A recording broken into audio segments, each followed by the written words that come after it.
Good day, ladies and gentlemen, and the Rise of Skywalker has been released, and I actually went to see it. Oh God, when does the hurting stop? Now, I actually had the same opinion as Rain here, like, I don't want to see this, but in my defense, I went to see it because my mother really wanted to see it, and I was like, well, you know, how bad can it be? Now, I have not seen Force Awakens, I have not seen Last Jedi or any of the Star Wars stories. I went into this thinking, you know, I'm going to go watch it for her, and that's it. But I gotta say, I actually liked it. Visually, it's fine. I mean, I'm not going to say that, oh, well, Disney can't do anything visually well anymore. No, visually, they managed to nail the look of a lot of things, barring one major one. But we'll come to that road when we get there. Now, I was actually I got drawn into it just from the trailer, actually, because here's the thing. The EU is dead because Disney killed it. So, I wanted to see a film that was not utterly abhorrent. For me, it's not going to be the real Star Wars anyway, because the real Star Wars is the EU.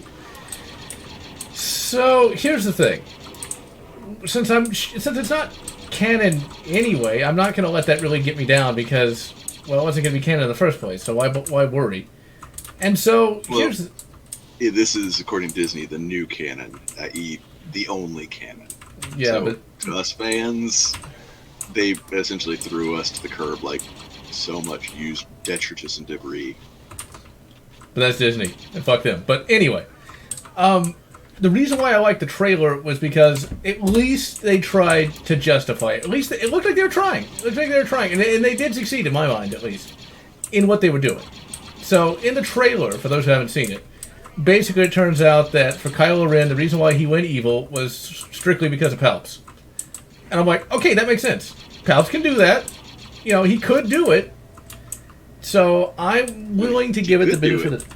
But he was also thrown down an exhaust shaft and turned into radioactive plasma. Well, remember in Dark Empire, though, his spirit traveled to Biss. We'll get to that in a moment. Spirit traveled to Biss, so I'm thinking, you know, he got there, and he started controlling Kylo, and there you go. I can accept that. That's the thing. I accept that as a decent explanation. So, why did you see? Well, the trailers are all right. The trailer is actually literally designed from the ground up to appeal to the older demographic, the older Star Wars fan. The problem is, throughout the entirety of this movie, they never acknowledge how Palpatine comes back. In fact, they go out of their way to obfuscate. That's kind of the thing about this movie. It's designed by committee. They realize, oh wait, we can't do that because the people realize that's not a good idea, so they never explain it. They just gloss over it. Yeah, for me that's fine, because like, as a longtime fan, I already know why he's alive. You know, his spirit traveled to Biss. Well, in this film, called something different, which we'll get to. Well, here's the thing. You may know, and you have a good explanation. I may know, and I might have that same explanation. The thing is, how it's set up, they leave just enough in that it invalidates that explanation. Well, that's interesting. Because, see, I didn't notice that. Initially, they were going to go... there's a few cuts that were denied, including one that George Lucas tried to save. And one of those cuts was, not the Lucas cut, mind you, just to be honest here. One of those cuts is that Palpatine cloned himself. Now, we've been through the whole Palpatine clone saga for good, ill, and oh my god, what is this? So I can understand them cutting that. But he acknowledges that he did genuinely die. But they never explained how he came back. The whole traveling spirit we get because we're exposed to the EU. The average fan isn't. Yeah, they there is a throwaway line where it's like, cloning, dark side, blah, blah, blah. It's like, for the average audience goer, it's like, there could be like, whatever. You know, he's back, that's good enough for them.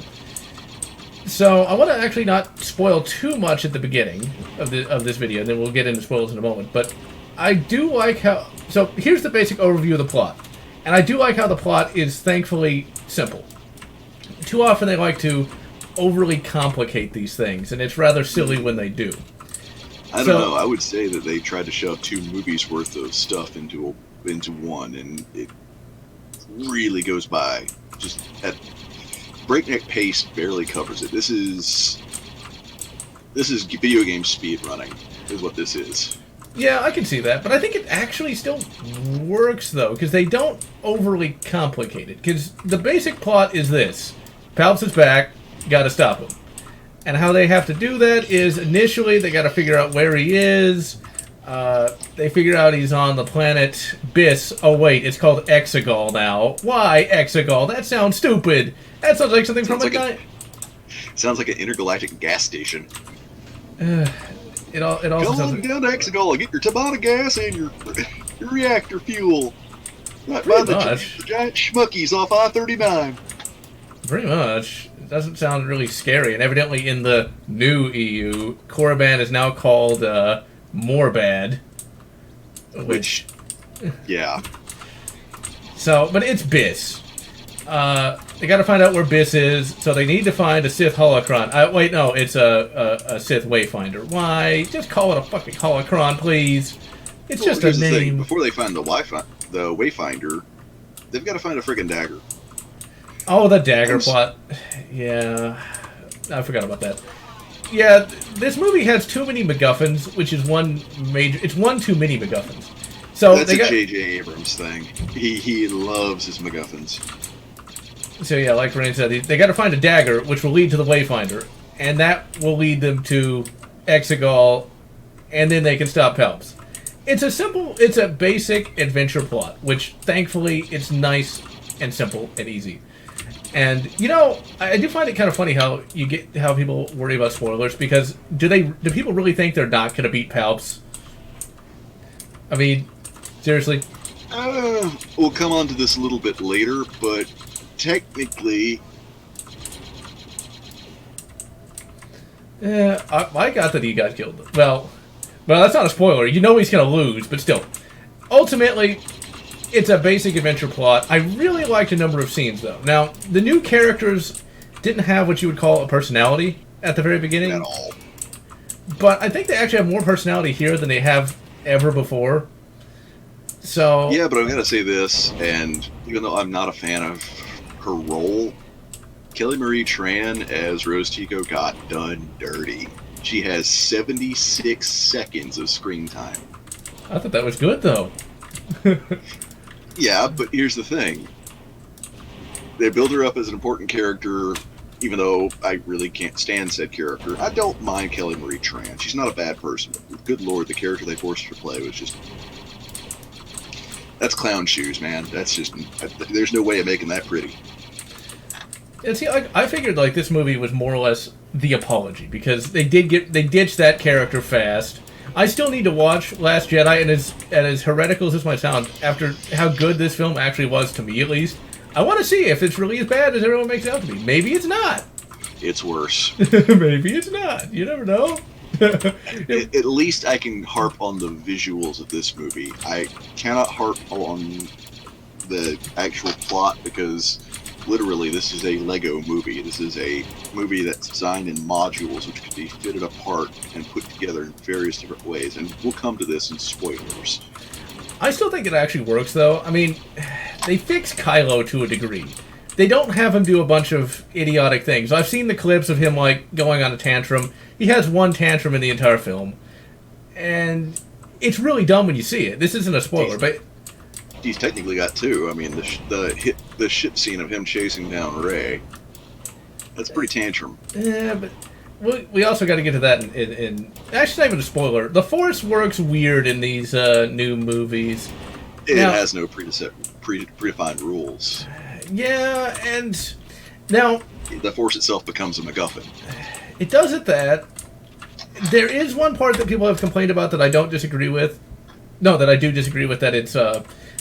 breaks previously established stuff, but that's also a spoiler. We'll get to that. Well, I say it's not. Well, it's not necessarily pre-established, but it is something that was kind of implied in some of the very early EU lore. But anyway, back to Kylo. Kylo has one tantrum where, like, one of his generals is like, well, what is the Sith fleet going to be, a gift or something? And then he starts strangling him, and it's way over the top and really stupid. So, yeah. Now, the best part about the movie, though, is the fact that they actually treat the original cast with respect, especially when compared to the previous films, where they just kill them off left and right. Carrie Fisher dies in this movie, as everyone knows. That's not really a spoiler, but it makes sense that that the character would have to die because, well, the actress is actually dead. Yeah, but in that way, it's kind of, yeah. See, I actually like that though, because we can't spoil that, but I actually like how it worked. Because, well, I mean, if you're going to kill off Princess Leia, at the very least, make it a good death. And I'm not going to spoil what that is. Lando comes back, as the trailer showed, and, he's treated with respect. They don't kill him or anything like that. And he actually plays a decent role. And I think that...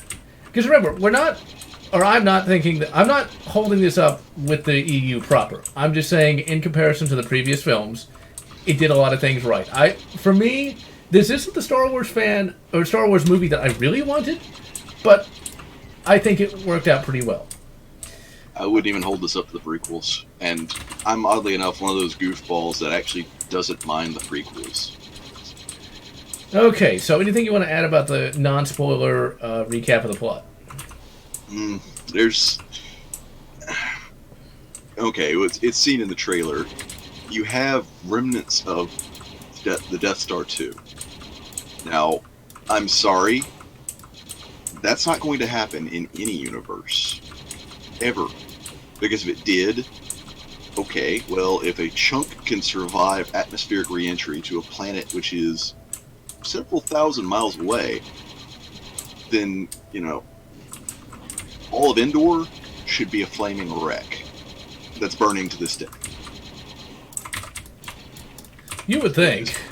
Well, no, there's no think to it, because you had the force field generator on Endor, meaning it's, about 3,000 miles out in atmosphere from Endor, minimum.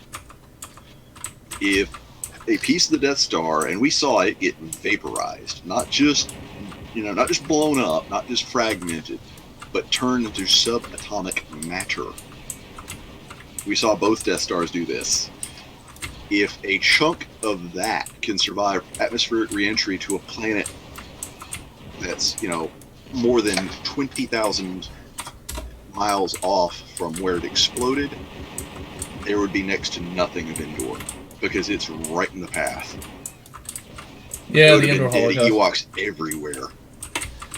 Now, I would be an asshole and say, technically, in some really early EU stuff, they justify that. How, you might ask? Yeah, they do. I remember this. I haven't read these books in over probably 20 years now. God, I'm old. I remember selling those books at Barnes & Noble. Yeah. The Glove of Darth Vader, ladies and gentlemen, it's a children's book series that was non-canon even when the EU was young, but basically in that they suggest that chunks of the Death Star were flung through hyperspace wormholes to end up on different planets. A chunk ends up on Mon Calamari, a chunk ends up, I think, on another planet, and that's where the villain of that, which I'm actually going to reference this later on, finds the Glove of Darth Vader. So, which is amazing because, Darth Vader was pretty much foot to the pyre. Magic. We're just going to say magic. But there you go. That's how Endor doesn't get destroyed. Endor Holocaust is now completely and totally debunked. Hyperspace wormhole, it makes 100% sense. Except that's not how, hyperspace works in the Star Wars universe, but we'll go with it just because it's so goofy, stupid, and funny. So, there you go. Alright, time for spoilers. So, we start off the movie with Kylo Ren showing up on Exegol. Exegol looks pretty cool. You gotta admit, that big-ass Sith temple looks pretty nice. The visuals are fine, because I will not knock the visuals. Except for one piece. Everything else in this movie, barring that one piece, is actually really well designed and really well, polished. So when he goes in there, it has all the scary lightning and crap like that. And he starts seeing some, science experiments. He sees some clones of Snoke and things of that nature. I thought it was Palps at first, but it actually isn't. Yeah, but it also really makes... It really downplays Snoke because, what was he? He was essentially yet another, mass-manufactured nothing. Which, I think that's kind of a self-deprecating bit of humor for JJ. He's basically acknowledging... making fun of Ryan. Yeah. It's like... It actually kind of looks 40K in that temple, in many respects, though. It looks almost like a Chaos temple, except there's less, biologic matter in there, but still. Yeah, less skulls. And so, basically, Palps is all like, every voice in your head has been me. And it's like, thank you for explaining why the new canon is so bleak. Palps is, way more powerful in this universe. Which actually makes sense. I'm going to skip ahead a little bit. And late in the film, Palps is like, I am the incarnation of all the Sith that have come before. And that actually links up with some really early 90s EU, well, it's not canon, but EU concept. This is, we're really digging deep here. I was reading an interview with Tom Veitch, the guy who wrote Dark Empire, and his idea was that Jedi had the power of all the Jedi that came before. That's why they were so, OP. And I think that's what this movie is going for. Palps has all the power of all the Sith that came before, because it exists in some sort of gestalt consciousness. And if that's the case, then it makes sense why he is so powerful, because he is the only Sith. So the Sith power isn't diluted to anyone else. Yeah, but it also removes the rule of two. It removes, lost force powers. It removes lost knowledge. And one particular Sith Lord who we can confirm was not part of Darth Sidious. Which one was that? Darth Bane. I think in this instance, though, since the only thing that Disney considered canon was the 6 films, Darth Bane probably doesn't even exist. Well, to that, there's also... We'll come to this a little bit later. In fact, it's going to be closer to the end, but there's also another Darth that we have to take into account, which is not a part of Palpatine or anything. That is in the 6 movies. Well, mentioned in the 6 movies. So after we get introduced to that, we then get into the main plot proper. Except not really. The first bit when we get to see the Resistance is really dumb. I thought it was dumb when I was watching it and trying to have an open mind. Basically, there's a spy in the ranks of the First Order, and this part of the plot doesn't actually go anywhere. There's a spy in the ranks of the First Order, and they transmit some information to a Resistance base, and then they got to give that information to the Millennium Falcon, which has Poe, Dameron, and Finn, and I think Chewbacca's on there as well. Yeah, Chewbacca's here. They got to hand this data off. Now, why they didn't just transmit this, I'm not really sure, but they don't. Because the reason they didn't is not the storyline reason. It's because, hey, let's do a road trip. That was why they did it. All the tech exists, even in the Disney lore, that, you can send a comms encrypted through hyperspace. It's how the communications works in the Star Wars universe. Instead, they decided, no, we got to hand it off to them, so light speed skipping. Oh, man. Oh, God. See, this is where I can see why you hate the movie, because shit like that is really dumb. Really dumb. See, remember, I liked the movie. I thought it was great. But that was so stupid. What? That's not how hyperspace works. It never worked like that in either the EU or just the original trilogy. It didn't even work that way in the Disney trilogy. It was just something they pulled out of their butt because they wanted to do. Hey, let's do a road trip montage. It's like, Which, there's worse ways to do a road trip montage. Yeah. Basically, this means hyperspace now works a lot like the Battlestar Galactica jump drive, where they're not traveling through space or even through hyperspace. They're just, teleporting from place to place. It's like, come on. You didn't even... It was utterly unnecessary. That could have ended up on the cutting room floor because it adds... It's an unnecessary, look at our budget scene. Well, it is unnecessary except for the fact that how this movie is constructed. It is literally a modular movie. They had to stick with it, otherwise everything would have fallen apart. That is definitely a load-bearing poster, if ever there was one. So, after that, we then cut to Rey, who actually is much, much better in this movie. She actually has a character. She's trying to learn the ways of the Jedi from Princess Leia. And Princess Leia actually has a few problems in and of herself that I'm choosing to ignore so I can enjoy the movie. They did the best they could with the fact that Carrie Fisher sadly is long gone. It's a sad fact, but it's a fact we can't overlook. Yes. So she's training, and then Kylo decides to start, messing with her. Kylo comes off until the end of the movie, the end of the movie, as basically a creepy stalker. It kind of is. I mean, we get our first real break with the whole Force Skype crap. Something that's never been possible with the Force ever. I get to out-nerd you. Technically, it did happen. Dark Empire again. Yeah, but here's the reason why I say it never happened. It's because later on we see that physical objects, actual matter, can be transferred across massive spans of space via this Force Skype. Oh, I yeah. can understand the idea of Force Skyping between, you can communicate. That I will grant. But, Force Skype as a file transfer protocol of physical matter, no. I'm gonna agree, but I'm also going to be that guy and say, you could justify it in that there are so few Force users that there's enough Force power to actually do that. That if there are more, you couldn't. Because I think that brings up a massive problem as well. All right, you can transfer items through vast, and I mean vast. Remember, for most of this movie, Kylo Ren and Rey are really on two different sides of the galaxy. And if you pull out a galactic map, not the old original map because that goes out the window. If you pull up like the Disneyfied new map, which that hurts to say.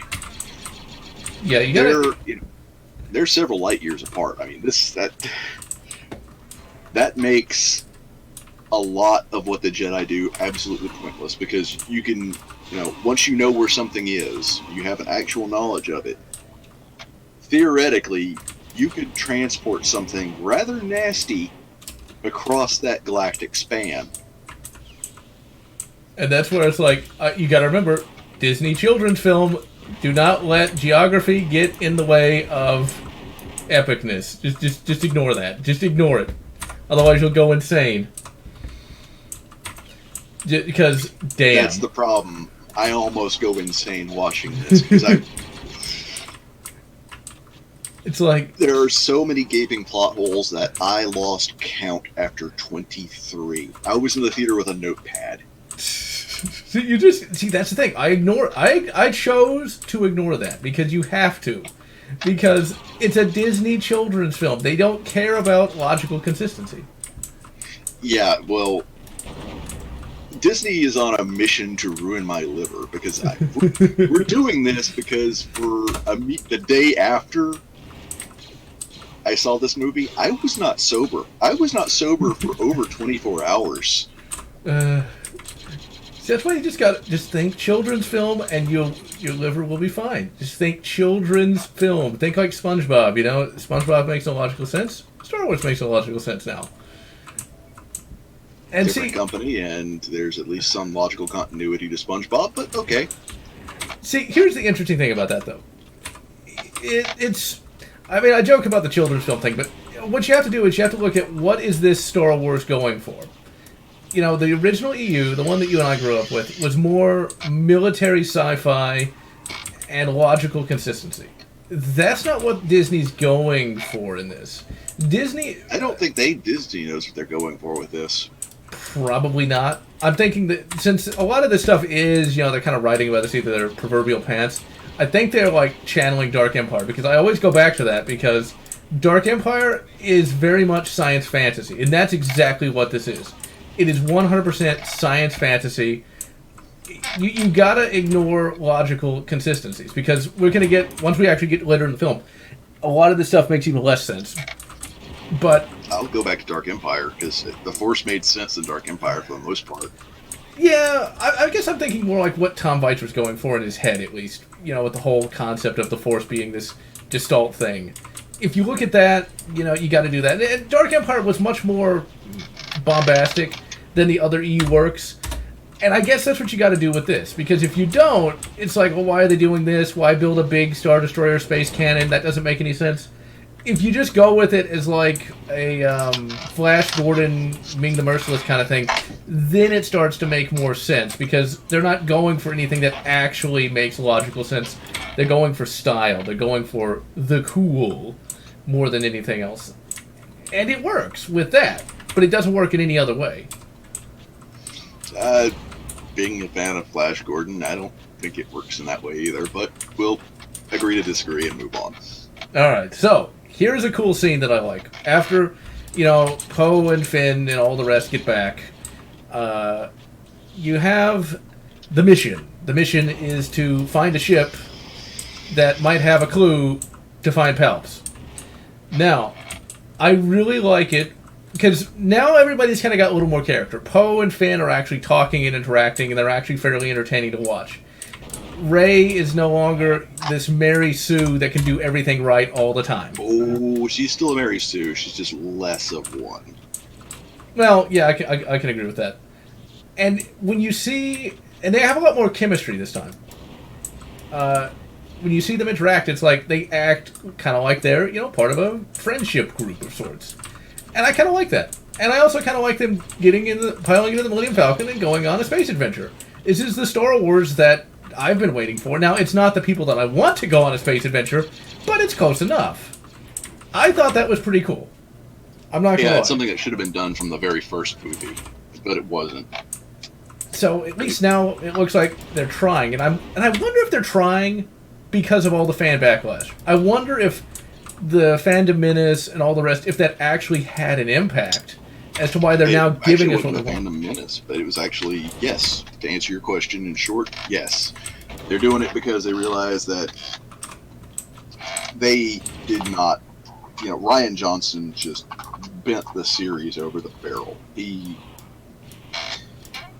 as much as I dislike Jar Jar Abrams for being really nothing more than a cut-rate plagiarist, he realized that Rian pretty much just threw everything out, to include the bathwater, the baby, the porcelain, the entire side of the bathroom, and a good chunk of the house. And so now he's trying to apologize. So... Somewhat, although it's also a case of, well, lol, I'm so much better than the original trilogy, har har har. I didn't really get that vibe, though. I mean, I got a lot of... We'll come back to that. So they end up getting to what I assume is... Well, it looks kind of like Tatooine, but I don't think it is. It's just another random desert planet that they love so much in Star Wars now. I mean, in Mandalorian, he never leaves the goddamn desert planet. But anyway, they get to the desert planet, and they figure out... They find Lando, actually. They find Lando there. And, like... They also find Burning Man. Yeah, there's like some sort of festival going on down there, but they find Lando, and it's like, Lando's back, you know, because like it's Lando, man. He's like one of the last of the original characters that's actually cool that you want to see. Yeah, but some reason he's on planet Lilith Fair. And... Once again, you got to ignore that. Why is he there? Why would they just so happen to be on the planet with Lando? Who knows? Look, it's one of the things. It's the best we got. Just ignore any logical issues. Just be happy he's there. I am. Yeah, I'm glad to see him back because, Billy D. Williams, he's pretty awesome. So, yeah, and they meet up with Lando, they figure out where the ship is, and then we get an action sequence that... I gotta say, JJ cannot really do action very well. Here's the thing. I like the movie, but I'm still gonna critique the action as being kind of dumb. This is where it's cool so long as you don't think about it, and sometimes I can't help but think about it. So, you've got stormtroopers chasing down, the new 3 on tank bikes. Basically, sand snowmobiles. Now, here's the thing. Why are they on sand snowmobiles? Why would they not be on, repulsor lift vehicles? Would that not make a bunch more sense? It would, but, we're going to go with the First Order didn't really allocate funds as wisely as, the Galactic Empire. I think you're overthinking these things. It's a dumb reason I'll give you, but really it was just, hey, we need a new toy. That's the real reason. And what a toy! So, when you've got people with jetpacks, what you do is you have the bike tip up and throw them into the air, and then they start flying. I mean... and the infamous, they fly now meme. Yeah, it's like, that was painful. Dude, yeah, what kills me is, we've seen stormtroopers, we've seen clone troopers with jetpacks. This is in all forms of lore, this is acceptable. I'm sorry, but Ben, you were a stormtrooper yourself. You would have known this. Yes, he would have, but he didn't. So yeah, it's a decent little fight. Decent.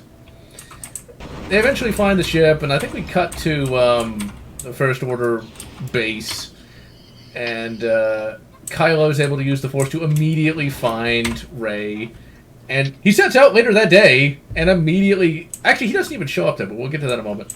Later that day, he sends out his Knights of Ren, who do nothing in the film, by the way, but get killed, but that's getting ahead of ourselves. Yeah, they were played up throughout the entirety of, there's this great force, this great force. They're nothing more than really tarted up stormtroopers. And it's not even that. It's like, if they actually did something, but they don't. They go there, they beat them to the ship, and do nothing. That's it. They beat them to the ship and just kind of stand around. And then we get a scene that I think will probably become infamous because it's kind of stupid. We got Rey and Kylo in the desert. Now, keep in mind, Kylo's not actually here, apparently. Or he's using, some sort of force, stealth or something. And, he's flying towards, Rey and his, Well, how he gets there is kind of stupid, because, like I say, he force Skypes her, yanks the necklace off her neck via the force, and transports it to him to identify where she is. That necklace is a MacGuffin, number one. And number two, the Force can't do that. Yeah. If it could, as I said, he could have sent a lot of things there. He could have basically yoinked the necklace off her neck and sent, I don't know, a small droid equipped with a tranquilizer dart. That would have worked wonders. See, now that I'm thinking about it, I think the reason why they made it do that is because they're trying to basically apologize for the previous 2 films and then wrap it up. They have to find some conceivable way to do this. And the only way they can do that is by creating, force powers that allow you to advance the plot. That's a plot power. It's like, she has a necklace. It's like, well, that does make sense to a degree, and what they want... Yeah, but it also negates so much, because now the Force... This is Superman syndrome. This is exactly what happened to Superman in the 1980s and 90s. It's, we wrote ourselves into a corner. We don't know how to get ourselves out. Give Superman a new power. But he has an established list of powers. Just give him a new power. There you go. But I think what they'll do with that is, this is also jumping the gun a little bit, but later in the film they say, why don't we do the Holdo maneuver? It's like, that was only a 1 in a million. They'll probably do something like that. what's kind of funny about that line is it seems like it was recorded after the fact. You know? Yeah, it was meant to. Now, here's the thing: the hold on maneuver, for those who don't know, is basically turning a jump-capable ship into essentially a torpedo, a massive F-off torpedo. Now, visually, it's gorgeous, but that's not how, light speed works in Star Wars at all, whatsoever. And this is actually a case of JJ kind of giving the middle finger to Rian Johnson, which I approve. As do I. So yeah, the plot power, it's just kind of how that's going to work, though, I think. 'Cause they do have to put a lot of shit in this movie. They do. Really, I would have broken it up into... It'll never work. It could never work because this is Disney we're talking about here, and they just don't get it. They shoved way, way too much into one movie. They should have actually gone back, said, we're breaking up the finale into 2 separate movies. Instead of a trilogy, make it a quadrilogy, and really give the characters time to grow, and, let's remove some MacGuffins, and, instead of making it a Lego modular movie, which we'll come on to a little bit later, actually write it out. But that wasn't going to happen, though. There was no way. No, there's no way in hell that was going to happen because they're already so deep in debt. And this is not the first time that force power is used, where like Kylo does something, and he can automatically know where Rey is. It happens another time. It might even happen a third time if I don't remember. So basically, this is where we get to see, what if Rey could go to the dark side? Because after Rey and Kylo have a little face-off, and the lightsaber fights in this are utter crap, by the way. We got to get back to the dumbest piloting maneuver by a First Order pilot, which Kylo Ren, because we kind of left that hanging. Oh yeah, okay, yeah. He just keeps flying directly at Rey. Then Rey, I always find it funny in a lot of these modern day movies where like she turns around and then jumps up and slices off his stabilizer, and then he crashes, but he's okay, of course. Here's the thing: if he's flying directly at her at breakneck speed, he's in a fully equipped TIE fighter. We've seen Jedi get overrun with blaster fire, especially heavy blaster fire, because even though, a lightsaber can reflect a blaster, you're going to have a real hard time when that thing approaches a certain caliber. Well, even then, I mean, this is where you don't think about science. Just don't do it. Don't do it, because you know what? That fighter should technically be going faster than the speed of sound. She shouldn't even be able to see it, but, Also, here's the thing. His intent is to kill her. If you're going to go for a ramming maneuver, your intent is basically to turn her to strawberry jam across your windshield. Yeah, why not use the blaster? I don't think he ever had an intent to kill her, because remember, he still wants to smash, and not smash in the bad way. Yeah, but then why is he trying to ram her? Honestly, I think it's him just being, a angsty teenager. Because despite being like 30, he is nothing more than an angsty teenager in this movie and all the others from what I've seen. He is totally an angsty teenager because he's never had a date in his life because, he looks like evil Harry Potter, and so he just wants to smash him some Rey. And so it's like, look at me, my fighter, I'm gonna run you over. I totally will. That's what I got from that. The really funny thing is like he's essentially attempting to turn her to strawberry jam all across his windshield. He gets the wing sliced off, and that thing just flies. It just boom, end over end over end. And it just keeps on going. Even with the Force, he should be dead. But yeah, somehow he manages to survive, even though we've seen pilots survive. Pilots die from a lot less. I mean, he should be nothing more than chunky salsa inside that cockpit. Yeah, well, Mandalorian did something similar in its season finale. Because, it looks cool, and that's why they do it. And I understand why. I mean, it's supposed to look nice. And it does. It does. Once again, ignore logic, because that's not what they're going for. It's a very science fantasy kind of thing. You know, it's a very... If anything, it's a poor quality attempt to be like the old serials, you know, like the hero would get shot down in his plane and be able to climb out. That's kind of what they're going for. I don't think it really works, but I'm willing to accept it. You know, it would have worked if they just basically... He was going at a lower velocity and he was skidding across, as opposed to bouncing, you know, across the entirety of the background like a Super Ball on meth. Yeah, but, you know, you can't expect that much. That's expecting way too much. So, a flaming Super Ball on meth. They fight. It looks like crap, because here's the interesting thing. In the original trilogy, you had, you know, kind of like some fencing fights. In the prequel trilogy, you had the really nice choreographed fights. In this movie, it's just a bunch of... It's like they're fighting with, you know, Louisville sluggers. Yeah. The original movie was... The style was based off Kinjutsu and Kendo. After that, they decided, hey, let's take some ideas from Wushu and just go complete wire fu with it. And now it's... Nerf bats! Yay! Yeah, pretty much. I mean, they don't know how to lightsaber fight at all anymore. So, we also get a scene in that... So they fight, and then Kylo just kind of disappears. Actually, no! I take that back. Now, just for anyone wondering, this is the first... I saw it just today, like a couple hours ago. So I'm trying to reorder it in my brain. So, what happens is, they lightsaber fight, Chewbacca gets captured. Now, this is where it's a bit of a bait and switch that they got me. Chewbacca gets captured. For some reason, Chewbacca just wanders off after the whole ordeal. No, he's supposed to go get Rey, because Rey wanders off initially. Yeah, but it's a very Scooby-Doo moment.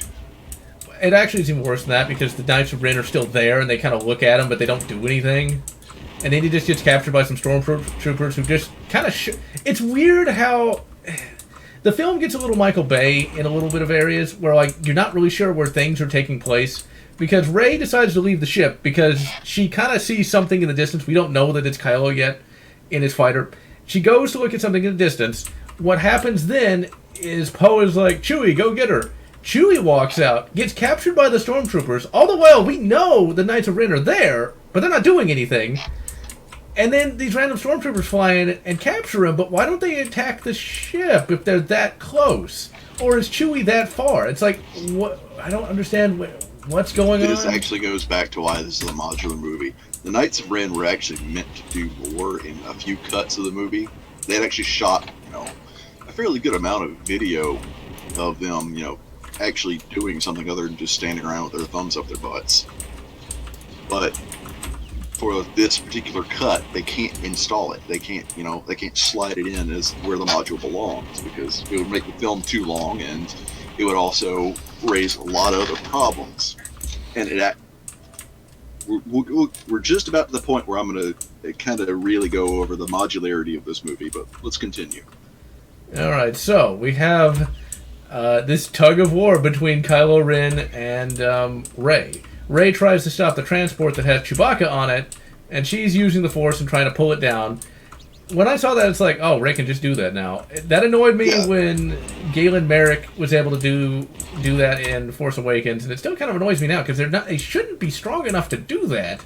Yeah, they shouldn't be anywhere near that strong enough, because this one of the strongest Force users in the entirety of the Star Wars canon, Yoda, he struggles with 2 tons.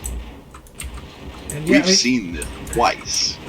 This is where even me, when it comes to, like, I'm trying to ignore the science behind anything, because, remember, children's film, but it's like, how fast must that ship be going if it can break, you know, a gravity well? And so she not only has to be strong enough to pull down the ship, but she has to be strong enough to fight how fast it's going. This actually calls back to the prequels when, you know, the very first, The Phantom Menace, when, you know, Count Dooku's getting away. Yoda technically could have done something there, but he couldn't have because he was so exhausted because of lifting up 2-ton pillars. He could have taken part of that pillar, launched it at the ship, and been done with it right there if he had the energy. He didn't. He could have thrown it off course a little bit. He couldn't have completely just yanked the ship from atmospheric, escape velocity and just thrown it around. That would have killed him. But he could have done something if he had the energy.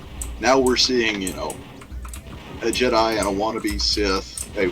I'll be honest, a wannabe Jedi and a wannabe Sith, essentially playing around with an 80-ton cargo vessel at escape velocity, having a tug of war.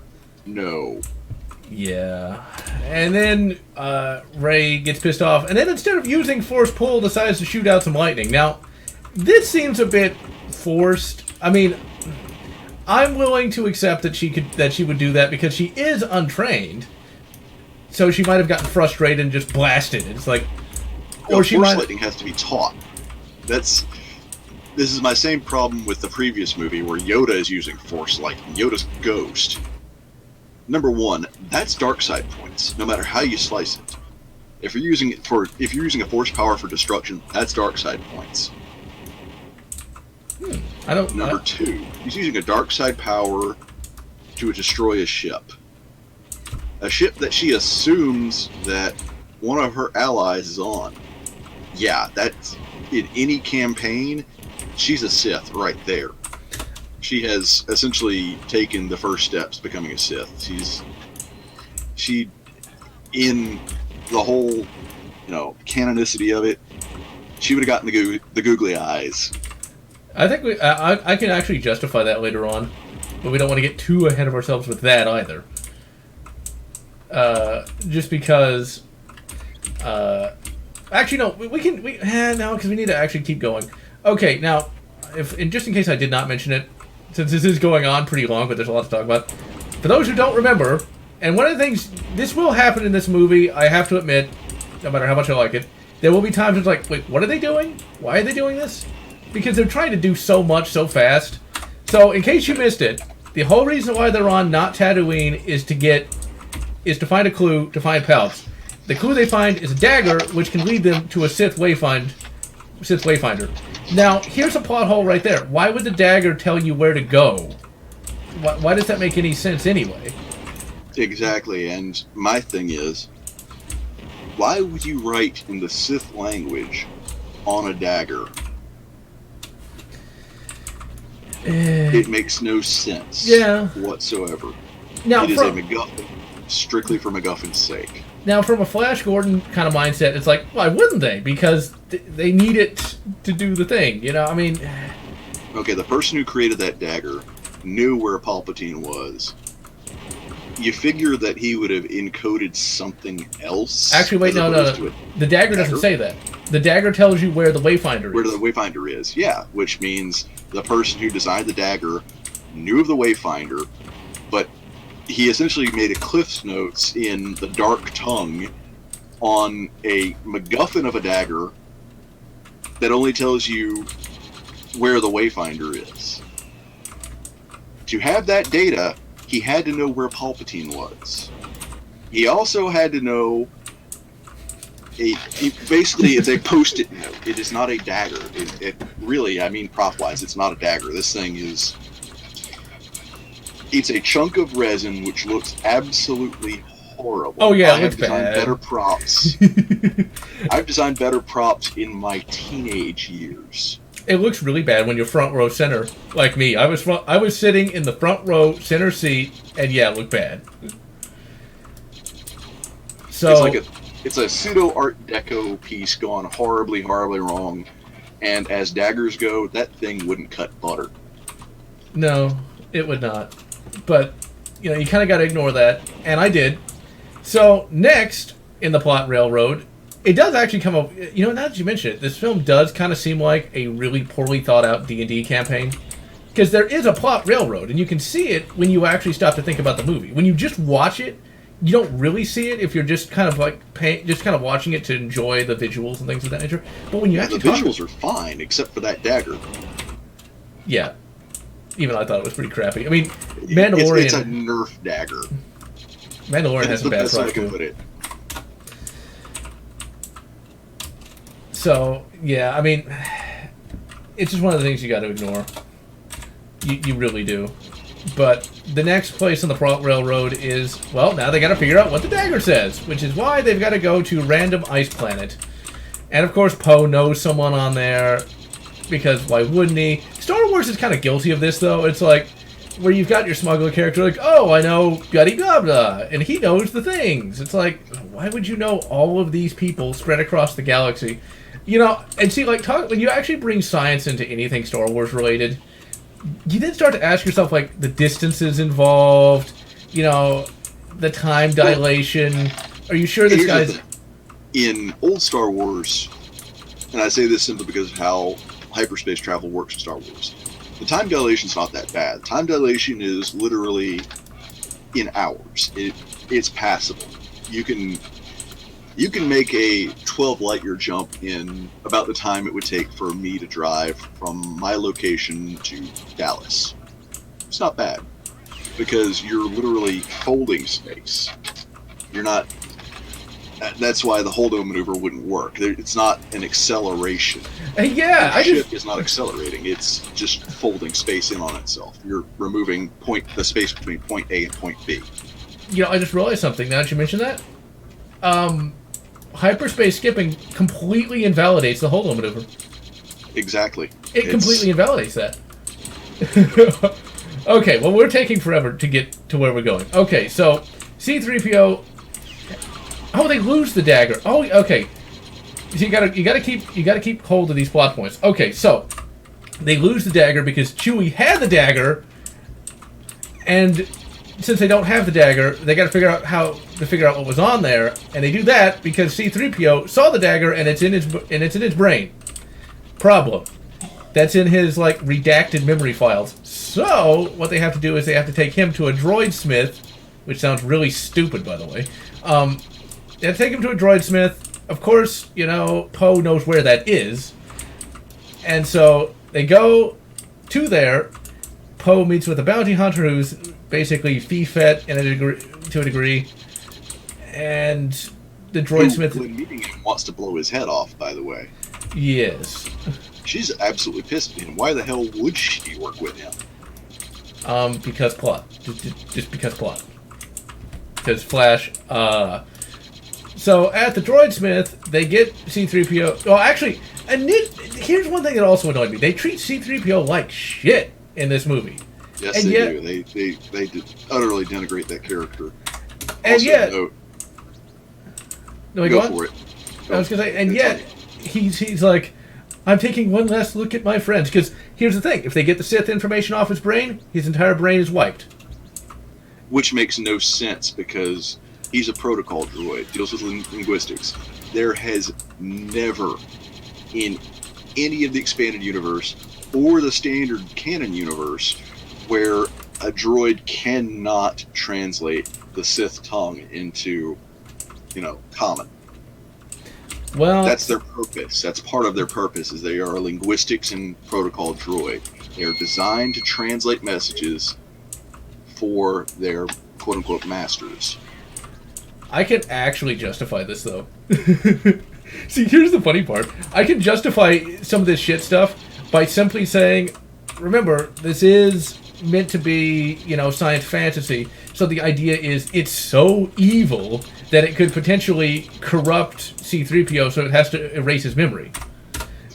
Doesn't work like that. The Sith tongue is evil, but it doesn't mean that Here's the thing we know about the Sith tongue from the EU. It is, in fact, evil. Speaking it directly does come with some degree of corruption, but translating it and speaking common does not. But we also have to look at Disney logic, and it's like super evil, man. If C-3PO speaks it, he becomes a Sith. If you look at it like that, then it makes perfect sense. You wouldn't have to speak it. Remember, protocol droid. You install one language, it goes in one ear, automatically calculated, and out in common. We see this constantly. I mean, how else is he able to communicate with R2-D2? R2-D2 speaks binary. That's true. I did not think about that. Now, I don't think they thought about that either, because when he actually does read off what's on there, his eyes glow red, and he talks in like an evil British accent, and so that can be said that like it's corrupting him a little bit, and it shuts off his brain.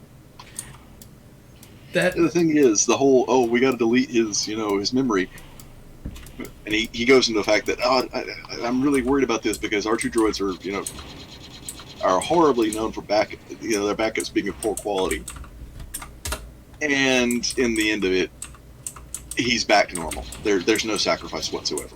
Yeah, I'm not going to complain about that, though, because, well, do we really want C-3PO dead? And no, but it completely neuters the idea of there being a sacrifice. Yeah, but remember, children's film. I just keep saying, remember, it's a children's film. I'm sorry, but so was the original Star Wars, and they treated children with respect. It's a Disney. They don't have respect for anybody. So Old Disney did. Iger's Disney doesn't. So I'm just happy he's back. Now, technically, here's something that's also... This is like the ultimate Star Wars nerd, however long it's going to take to do this video.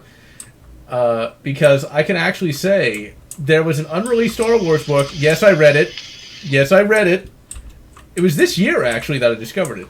Basically, this writer sold this Star Wars book to... No, he tried to sell this Star Wars book to, I think it was not Lucas, but whoever owned the license at the time. And he wrote it, but he wasn't able to actually get paid for it. And so it just kind of languished on his, I don't think it was even on a computer, I think it was typewritten, for the last 30 years. And I think last year he finally uploaded it as a PDF. And in that book... That's what something like that happens to C-3PO. He gets captured by the Imperials, he gets his mind wiped, and gets turned into an Imperial agent, and tries to get Luke captured by the Imperials. At the end of that book, R2-D2 gives him his memory back. So, I wonder if JJ cribbed that or not. Because that's awfully... JJ cribs a lot. Because that's awfully familiar. His entire career is... taking something someone else did, changing it about 5%, and re-releasing it. Yeah, because he could have known about that book. Because I mean, it's online for free if you want to read it. It's called... I don't remember what it's called. I apologize. I think it's like Lost Jedi, something like that. It's a terrible book anyway, and I can see why he didn't get paid for it, because the writer who wrote it didn't get paid for it, because it's terrible. The writing is juvenile. Luke is like... Let me put it this way. It's not as bad as the Disney movies, but it's not very good either. Luke is like so weak sauce it's not even funny. But that 3PO thing is pretty much exactly the same. But anyway, we gotta get on with it. So here's where the movie gets pretty dumb. Now, if you already think the movie sounds dumb to begin with, it gets even worse. So they need to go rescue Chewbacca because Kylo Ren shows up in a Star Destroyer over the random ice planet. Rey can sense Chewbacca on there, and now they need to get to the ship to rescue Chewbacca. And random Fee-Fet, instead of hating Poe, now loves him. Apparently, well, maybe not loves him, but now likes him. And she has a little heart-to-heart with him. And this actually is a big part of the movie. This will actually become important later on. It's like, there's no way to win. No, Poe is like, there's no way to win. And then she's like, there's more of us than there are of them. Even though just 2 seconds before then, she was like, I want to run to the colonies. And... Yeah, for someone to make a point of view change this quick, Fee-Fet might just be a bit of a stalker. Just a little crazy. You would think. And she has this captain's medallion that would let her go through all the blockades. Now, let's not even get into the logistics of blockading whole parts of a galaxy, but we can ignore that children's film. If she had that, the bigger question is, why the heck didn't she sell that? You realize how much that would be worth. Yes, or why didn't she use it already, but whatever. But it gets even worse. That thing could have bought several Star Destroyers. It gets even worse. So, they need to go rescue Chewbacca. She gives it to Poe. Just keep repeating yourself, children's film, when you watch it, because they can now fly to the Star Destroyer. Oh, they got the captain's medallion. It's perfectly okay. Why wouldn't we check for security codes? Anything. So long as you got that medallion, you're okay. You can just land. That's cool. Never mind the pin slots you see on every Imperial uniform, which contain codes. And so they're on the Star Destroyer. Now, thankfully, they kind of redeemed themselves a little bit, and I wonder if, like, JJ was like, wait a minute, wouldn't there, like, be a lot of Imperials on this ship? And, of course, our intrepid heroes end up getting captured, except for Rey. Rey has this big fuck-off battle with Kylo, but we'll get to that in a moment. It's kind of interesting how the whole First Order spy plot goes. Basically, it turns out it was General Hux who wanted Kylo not to win because he hates Kylo. Problem. Evil Ron Weasley is the spy. Classy. Yeah, but it's even worse because it doesn't go anywhere. What happens after because of course they escape. We'll get to that in a moment. There's also no reason for him to have a grudge against Kylo Ren.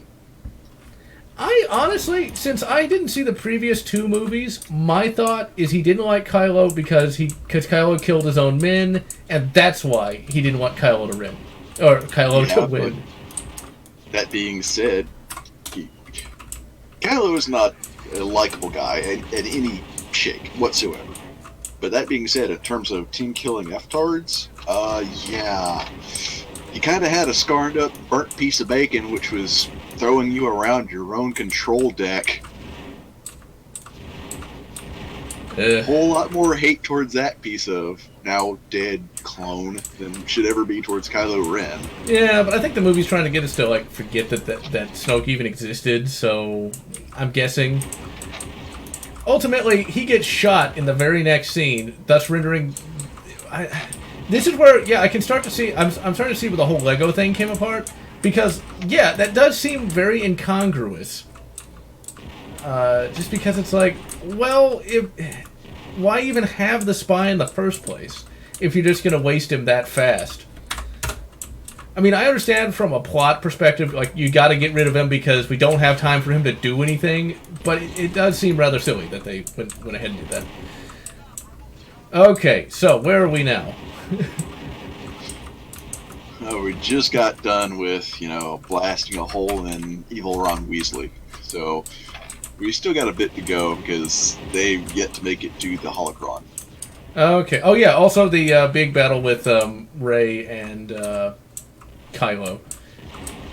And this is actually an important battle. I almost glossed over an important plot point. So, Rey learns from Kylo that she is a Palpatine.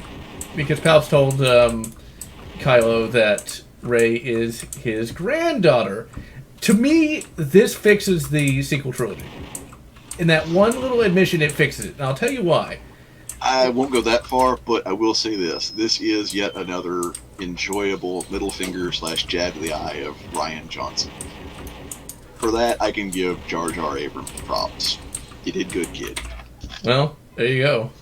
Because Rey's overpowered? Alright. She has the latent power of Palps. Palps is the most powerful Sith Lord in history. Okay, I can buy it now. I can suspend my disbelief because it makes some sense. Yeah, it's like she has his power in the blood. Okay, fine. She can. Which that's not really how it works, but we have to make accommodations because this is now a thorough train wreck. Yeah, and at least it shows that they tried. And the reason I say it shows they tried is because it's something that movies that have had to fix themselves like this have tripped up before, where they don't even bother explaining. This is an explanation that we know as an audience member. Okay, Palps is so powerful that his granddaughter must be equally as powerful. So, okay, I can buy that. I can buy it. I'm willing to accept it. And once also kind of... This scene also leads to another stupid moment where, like... and I thought about this when I was watching it, where the Falcon swoops in because, like, Kylo's like, you must join me, and Rey's like, no, and she keeps backing to, like, the force field. And, when she does that, you expect her to jump out into space. Well, the Falcon's right there because, Poe and all the rest were able to escape. And because Jar Jar loves to crib things that he didn't create. It gets even better, though. Like, even if let's just ignore that, because it's going to get worse. The Falcon uses the engine wash to push the stormtroopers down. My immediate thought is, well, Rey's gonna die, because how many hard rads were they just blasted with? I mean... Oh yeah, it's more than enough to fry bacon. It's that armor would really come in handy. It's still gonna make you, even if you're in full Stormtrooper armor, like classic Stormtrooper armor, not the new stuff, you're still gonna pass out due to heat exhaustion. Now, thankfully, most of the radiation will be soaked by the armor, so you'll be okay, but you'll need to be wheeled off to med bay real quick. Yeah, and Rey is in pants. Barely that. So, I just... That's one of those scenes where it's like, if they hadn't have done it, I think it would have been better, but it's like, come on, anybody who knows anything about a ship that can go at superluminal speeds, when you shoot off your engine, you can be putting out radiation. A lot of it! And that's gonna fry her! You know? Should have. But of course not, they escape. And after that, they end up, I think they finally know, this is where we get something that's also good and bad. There's a lot of good in the movie, there's a lot of bad in the movie. They figure out where to go to find the Sith wayfinder. They finally figure that out, and it's a rando planet that I can't remember the name of. And they travel to the planet, and this is where the visual effects look really good. You see this big chunk of the Death Star, but that's not what I thought looked cool. Those waves were fucking huge. I thought that looked pretty cool. Yeah, I will say this, the visual effects team, barring the practical effects team, actually does really good work. It's a shame it's wasted on this. But they see a large chunk of, the Death Star to basically the throne room. And we'll get to that in a moment, because I can Star Wars nerd out again.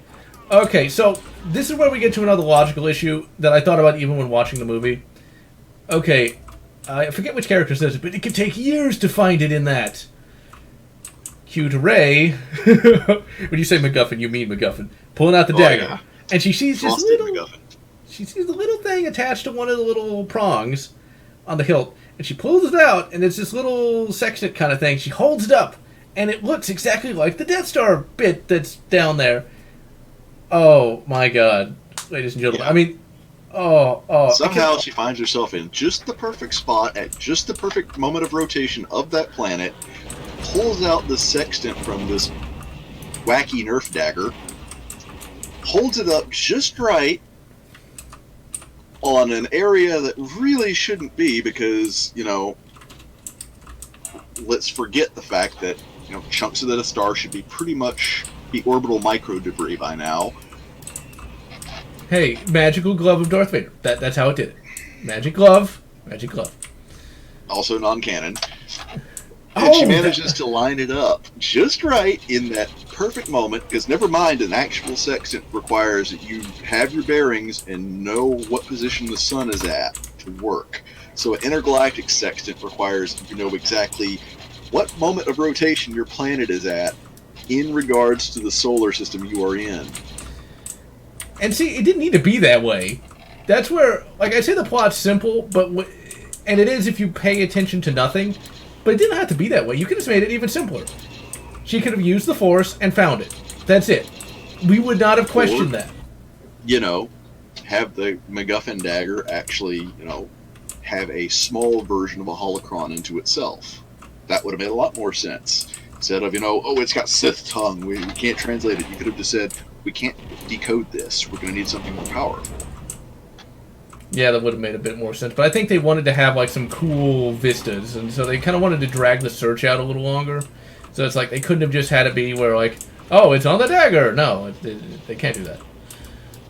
Still, though, just use the Force. I mean, which makes more sense to you? Magic Sextant or the Force? And here's the thing. When it comes to the Force, I'm really kind of picky about it because I've DM'd a lot of, the classic D20 Star Wars games. The Force is very defined in what it can and cannot do. Force healing is a thing, but it's not like it's depicted in this movie at all. In fact, we'll come back to that. Even the Force can give you an idea of, even with its, if we're going by the original Lucas, it's very hard to find. This is what you can do with the Force, this is what you can't do with the Force. you can still use the Force as a semi-form of prescience to understand where little things are, to put small pieces of a big picture together. At the same time, use the children's movie logic, Rain. Use it. It doesn't apply. Just you say have no power here. Just say the Force. The audience doesn't care. If they hear the Force, it's like, oh, the Force, it can do it. Just say that. That's it. That's all. Just the Force. The Force. They don't know. Because if it is, it becomes a MacGuffin. It they becomes, don't. you know. Okay. It becomes that we don't have anything other than, okay, let's pull power out of Rey's questionable, possibly extant holes. Okay. Then let me ask you this: which is a better MacGuffin? A magic space dagger that has a sextant that allows that she has to be in the exact right place at the exact right time to see, or she just uses the Force, she uses foresight, done. Which is less painful? How about that? Which is less painful? Both are awful, in which case just hold the dagger up and say, you know, Io Thundera, give me sight beyond sight at this point. So, the Force. The Force. Alright, so we get an interesting little scene where she rides this space boat to the Death Star. They try to drum up some drama, and it's like, we gotta help her. I think it's Finn that's like, we gotta help her, man, and like they don't, because they know that if they try anything, they're gonna die badly. At least they didn't like get on a boat and almost die, because that would have been really painful to see. And this is where it gets kind of funny, though. Wait a second. Actually, there is a cut where that kind of happens. I'm glad they cut that out, because, man, that would have been dumb. Just let her get to the fucking Death Star. You know, just get her to the Death Star and be done with it. Don't drag it out. And so she gets to the Death Star, and here's the funny part. Okay, she goes to the Emperor's throne room. We see her climbing, and I immediately think of, like, Assassin's Creed. And it's like, that's not really something we've seen in Star Wars before, and it looks kind of silly. But it also is kind of silly in that when you know how the Death Star worked, specifically the Death Star 2, the Imp had his little throne room on a 900-meter tall tower. Did Rey climb that entire 900 meters? Any question? I doubt there's 900 meters of it left. I mean, there really shouldn't be anything of it left, but... Hyperspace wormhole? You know, even with hyperspace wormhole... Prince of the Jedi. Even with that, there should be maybe, and I'm being exceptionally generous here, about 20 feet left of what's, you know, of that entire chunk of the Death Star. And I am bending over backwards to be generous with this one. So she gets in there, and we get some kind of funny scenes though. She gets in there, and she's in the Emperor's throne room, and this random door opens. And I'm like, was that door always there? I gotta look at episode 6 again. Was there always a door there? I don't remember there being a door there. There wasn't. But there's a door there now. She goes in there and she finds the wayfinder. But then she sees like the evil version of herself. And I think this is where the rumors of like Darth Rey came from. And she's got a dumbass lightsaber that folds. I mean, come on. Just have it be a double-bladed lightsaber. How hard is this? That and the fact that the folding lightsaber, that is the structurally weakest weapon ever presented to Star Wars. And then we get, like, evil Rey is like, join the dark side. And then she, like, gets needle teeth and hisses at her. And this comes out of nowhere. It's like, wait, what? She's gonna be like a monster or something? Why? I get that it's supposed to be scary, and I'm sure that, like, the couple kids in the audience were scared by that. I was just kind of perplexed. It's like, what? This is where you can tell Suddenly it's kind of... the Force, you know, kind of screws you over and gives you bad British teeth. Yeah, also, children's film. That's gonna scare the kiddies. I'm sure it will. And so, now the whole Rey falling to the dark side thing, that goes nowhere. It's yes and no. It's lampshaded, but we have to come to the end of the movie for that. Okay, so we get Kylo back. Kylo annoys me a little bit. Now, once again, if you're just watching the movie, you're not going to care. You're not going to pay any attention to it because it's like Kylo just has to be there. But Kylo shows up and takes the holocron. He just does that. Now, this is where you can definitely tell.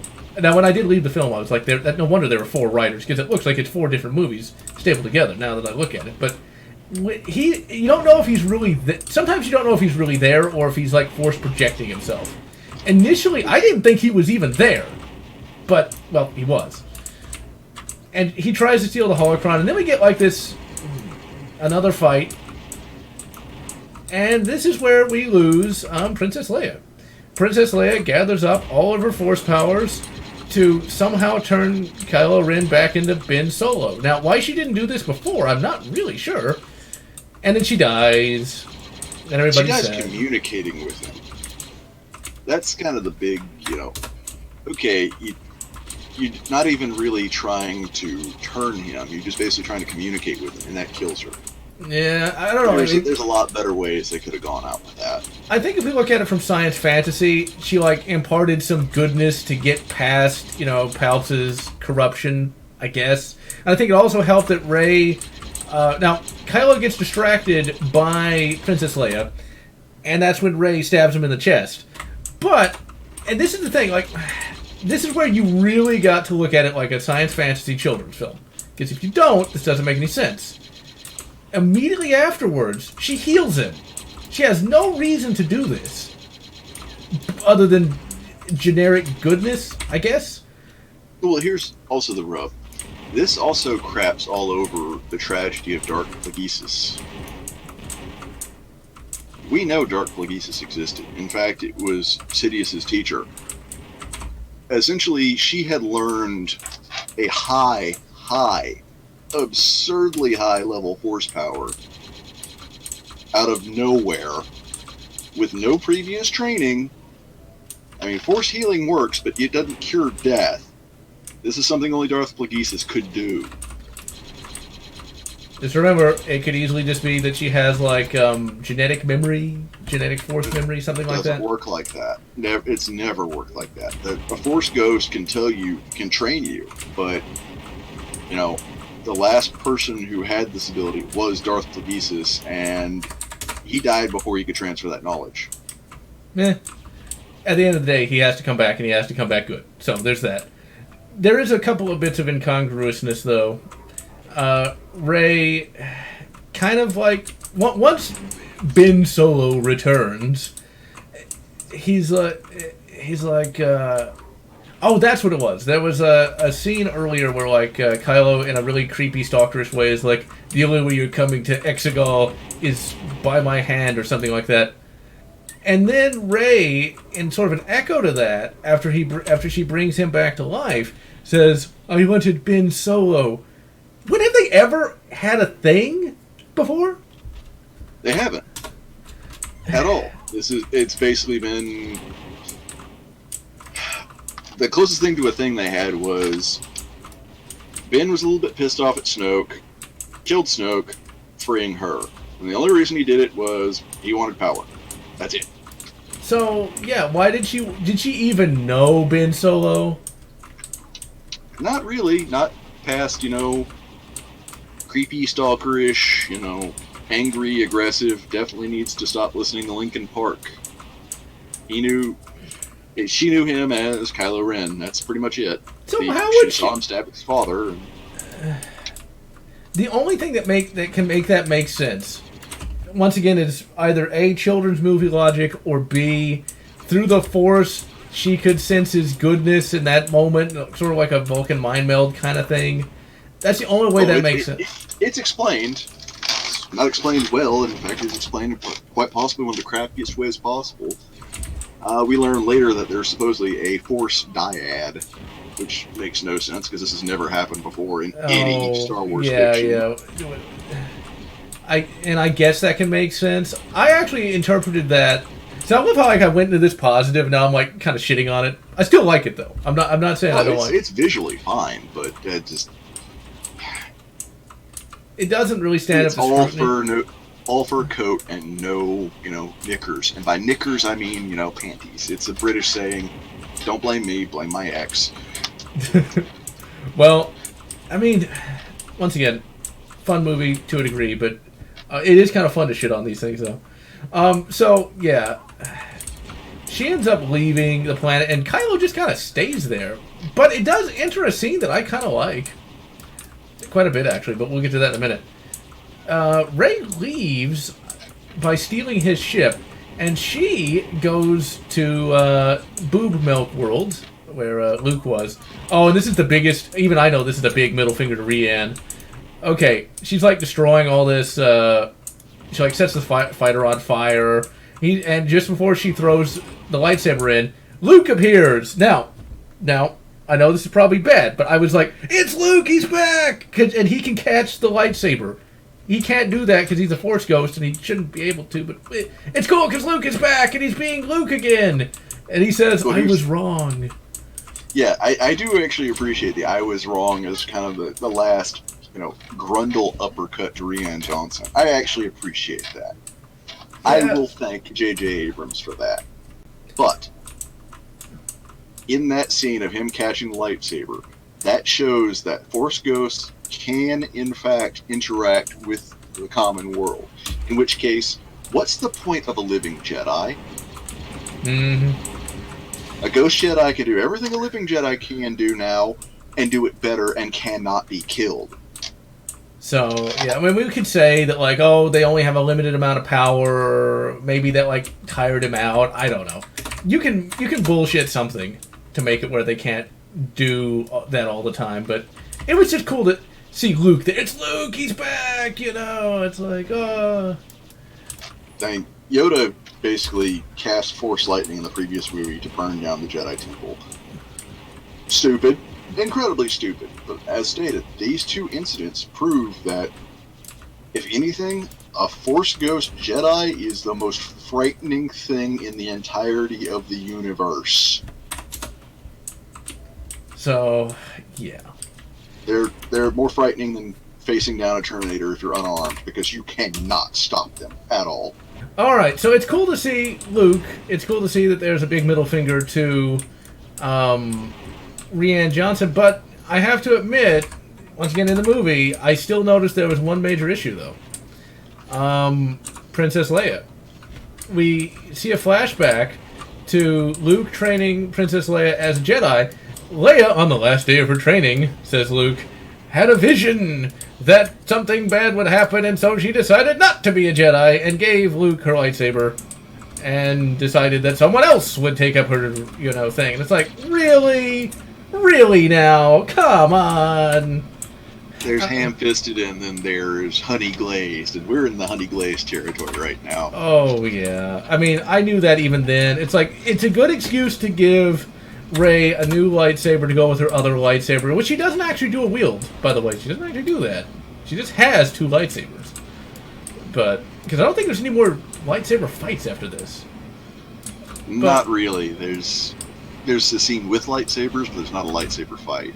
Yeah, so it's kind of pointless, and it's like, really, Leia just had a vision and realized that, she didn't want to be a Jedi anymore, and so Daisy Ridley now has her lightsaber. And what's kind of funny is, I just realized, in a previous take of this, I mentioned that there was pipe noise in the background, but since I'm cutting that out, I didn't say there's pipe noise in the background. Yes, there's pipe noise in the background because I'm next to a shower. So, yeah, nothing I can do about it. It's like, this is just as Lego-wise as the movie! It's infecting us all! Yeah. Now, there's one other cool scene with the Luke thing, though. This allowed me to ignore the Princess Leia thing. Now, Daisy Ridley needs to get off of the planet. How's she going to do it? She burned down the TIE fighter. Well, Luke's going to give her his old X-Wing. That's cool, because it's his X-Wing. I'm glad it's back. And Luke's the one that gets it out. It's back, but it was at the bottom of a pond of water. I know. I thought the same thing. It's like, why would that work after all this time? And if it did, man, the Rebellion really built that X-Wing really well. That thing is the Willis Jeep of starships.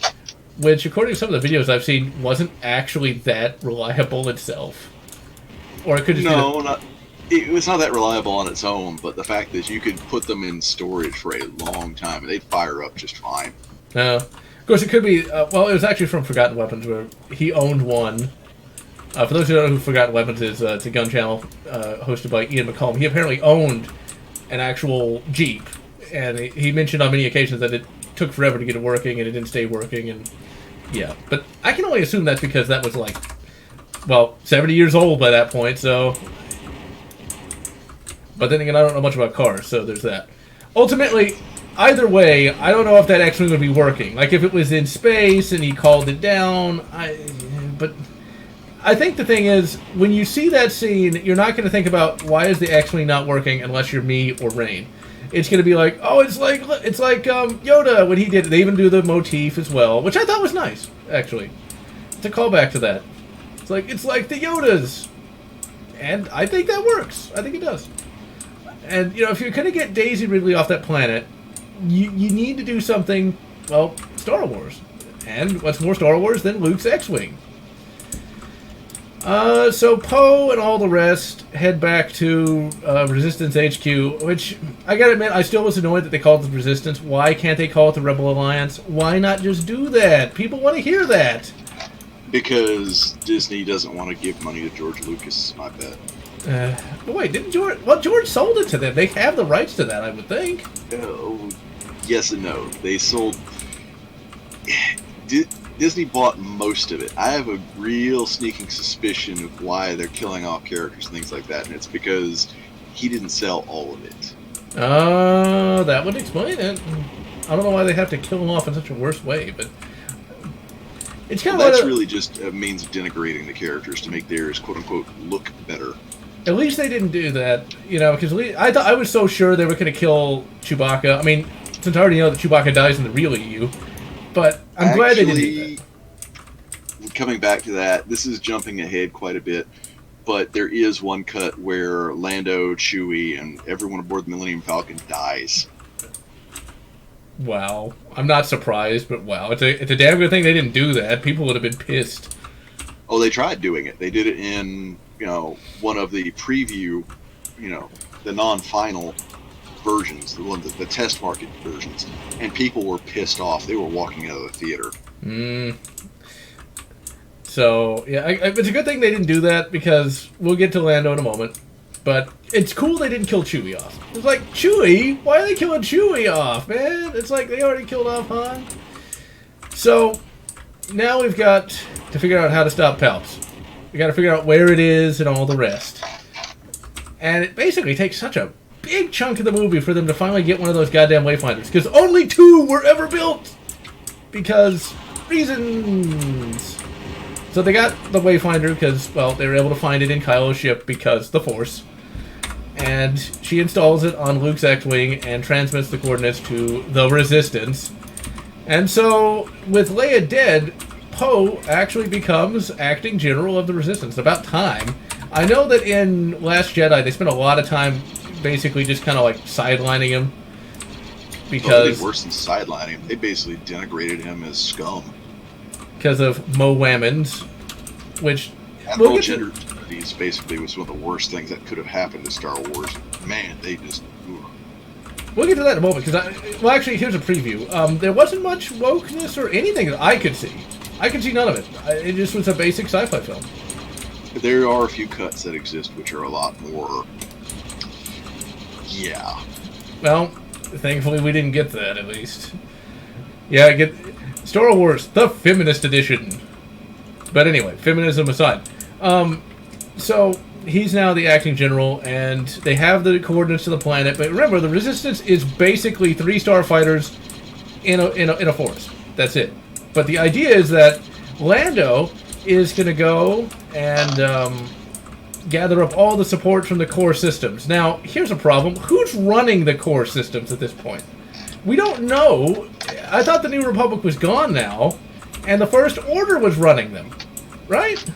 Or did I miss something? That was the original idea, but, you know, apparently everything's descended to anarchy, which is a big problem in Star Wars because there are planets that need a government, and I'm not talking a planetary government, I'm talking intergalactic government, because if they don't have it, they starve. So, yeah, apparently the non-New Republic, the new Republic, let's call it. Or, here's where I can... Republic. There you go. Or if we want to be extra nerdy, we're just going to assume that, like, some planet took over the core. Now, for those who don't know, the core systems are like the oldest planets, settled planets in the Star Wars galaxy. So, here's what I'm going to assume. Here's my headcanon for that, because they don't explain it. That Corellia, which was not really hit hard by any of the wars, basically just took over. Took over Coruscant, took over all the other planets there. They're now running the show. So, you've got the Corellian... That's a pretty safe assumption. And I'm going to go one further and say the Trade Federation. Just because fun. I guess that could work. We got Newt Gunray Jr. So, what we got now is Lando's going to head to the core systems and get some help. So, General Poe here decides, well, we're going to go and attack Exegol and try to do something. Now, here's where we have some more. I'm not going to say lazy writing. I'm instead going to say we're trying to cram what is basically multiple films into one movie. You know, and the idea now is, and this is where there's some stupidity again. I thought this was stupid when I saw it. It's still stupid now, but whatever. This is a new trend where we're going to put a multi-kilometer-long ship on the ground. On the ground. We're going to put it on the ground. Not in space, but on the ground. Or under the ground. Or underwater. Why? I'm not really sure. Never mind that, we've only seen a Star Destroyer break atmosphere once. Which it really shouldn't even go to anyway. They're generally not meant for atmosphere at all. And if we're going by actual physics, the moment something the size of a Star Destroyer breaks atmosphere, you're going to see a lot of thunderstorms. Not to even mention the fact that, well, Palps at this point has an entire fleet of Sith ships that are Star Destroyers, and he has them on the ground, on Exegol. Some of them are under the ground. Why? I'm not really sure. I don't really know why you would do this. Some of them are aquatic, some of them are, underwater at this moment. I mean, I thought it was dumb when they had the Enterprise underwater. This is even worse. What, JJ, you know that spaceships go in space. They do not go on the planet. They're not like regular ships. They go in the space. No atmosphere. No gravity. It's microgravity. In space. Put the spaceships in the space and the regular ships in the water. Not that you can't have both. But anyway. We finally get a good look at some of, Darth Clonius, as I'll call him now, because that sure as heck ain't Sidious. Yeah, I like him, though. Fleet. But we'll get to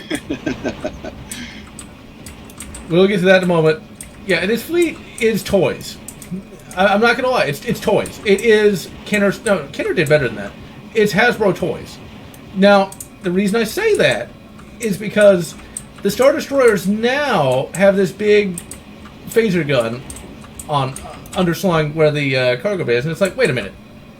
That's a toy. It looks like a toy. It really does. And the sad part is that those are supposed to be Death Star cannons. And they don't look it at all. They look like they should be shooting Nerf darts. They really do. And the really funny part is, the entire purpose of the Death Star and Death Star 2 being that big is because the fusion reactors and the sheer power consumption of a Death Star cannon is massive. You mean to tell me that, Clonatine managed to not only put forth the funds to have a giant fleet of Star Destroyers built on this unknown planet, fully staffed, fully equipped, with rations, and Death Star cannons for each. He managed to shrink down that entire process to fit on a Star Destroyer. That's like saying I'm going to take a railgun off a U.S. Navy battleship and I'm going to mount it to a Suburban. Well, see, I'm going to be a colossal asshole and say it can make sense. At least the big cannon. Now, it still looks like shit. It looks like he'd be shooting a Nerf dart, but it can make sense. He used some sort of Sith magical technology to make the cannon super powerful.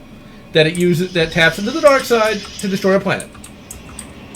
The original Death Star cannon uses an array of Kyber crystals, large ones. We're talking about the size of a truck. Okay. Stop thinking about science. Start thinking about toys. And he uses doesn't work. He uses the dark side to make the cannon super epic and shoot Nerf darts. We do see a planet get wiped out. See, here's the thing. You can ignore this when you're watching it, but when you think about it, it looks kind of weak sauce because he shoots a solid beam at it, and it looks like it's not really doing anything to it, and then finally it just randomly explodes. It looks kind of weak. I think they could have cut that out. I really do, and I think a few little lines of dialogue could have gone a long way towards making those cannons seem a little more, well, they could have said they've retrofitted them with dark side cannons or something. Because JJ did a good enough job with enough throwaway lines that some of the stuff works. But they could have had a few more. Like, say, they've been retrofitted with some sort of super secret dark Sith technology that uses the dark side to make the cannons more powerful. And they retrofitted all the Star Destroyers to take them. Well, here's also the downside is, okay, let's assume that somehow, and this is a massive assumption, this is a Texas-sized assumption here, that Darth Sidious managed to shrink down the Death Star cannon and make it super efficient. Okay. Well, you don't win wars that way. Because to fire that cannon means you're not doing anything else to that ship. You are not moving that ship. You are not firing ancillary weapons. You are not launching fighters. You are strictly just firing that cannon. The charge-up time for that cannon to fire is a massive, massive weakness. Essentially, you're diverting power from shields, you're diverting power from hyperspace, tech. The Death Star got away with it because it had large fighter bays. In the charge-up period of it firing that cannon, it could launch quite a few hundred fighters that could protect it. What are you doing in the case of these ships? I mean, the Death Star 2 didn't even have a field generator on board. It had its field, its shield generator on Tatooine. Not Tatooine, but Endor, sorry. Desert planet mind fraggery going on in my head right now. It'll happen. It couldn't have its shields on and fire the cannon at the same time because, it was unfinished. Even the original Death Star technically couldn't have its shields on and fire at the same time. What caused the original Death Star 1 to be destroyed was there was a vent port. Nobody thought that anybody would shoot into that vent port because it's so tiny. Now, I'm going to actually play devil's advocate again and say the idea behind the Sith Star Destroyer is not necessarily to engage other fleets, but instead to act like a modern-day nuke. You wouldn't dare attack the Empire because they could send one of those ships and take out your planet. Or you didn't have to do that. If you're going modern-day nuke, then you would have gone with the tactical nuke approach and say, okay, instead of destroying the entire planet, leaving us massively weak, let's tone this down just a little bit to where we can destroy continents. Which is technically what the EU did, and it made a lot more sense. Yeah, just a couple of strikes with that, and they realized, oh wait, we're not quite as powerful as a full-on Death Star, but we can still wreck a planet in a matter of hours opposed to seconds. What's kind of funny is the whole Sith Star Destroyer, and I thought this at the time, was JJ's cribbing from Independence Day. And we're going to jump ahead. You know how you destroy a Sith Star Destroyer? Shoot the cannon! Huh, I wonder what that is from. It's a massive unshielded cannon which is charging up, and, generally it's a giant glowing bash me here spot. But it's just such an obvious ripoff of Independence Day. It is exactly like Independence Day, though. You shoot the cannon, and the whole ship blows up. I mean, he could have tried a little harder on that. I mean, I get it, they need to destroy all the ships. But, I mean, come on. It's so obvious. It really is. It is so... Send the fighters. It's like, I can almost expect to hear... I forget if it's Randy or Dennis Quaid. Either one of the Quaids saying, "Hello, boys, I'm back," and then crashing his fighter into it and blowing it up. Pretty much. It's... See Will Smith's You don't even have to sacrifice a person to do it. X-Wings have ejection systems. you've got turned it into a guided missile at this point, a much saner version of the holdo maneuver. But they don't have to do that, because all they got to do is shoot at it a little bit, and boom, it blows up. Now, here's the thing, though. I can ignore that because of the ending. So, let's get to the ending. Poe and all the rest, they attack. Oh, no! Oh, no! I forgot something that was also silly. In space! We'll get to that in a moment.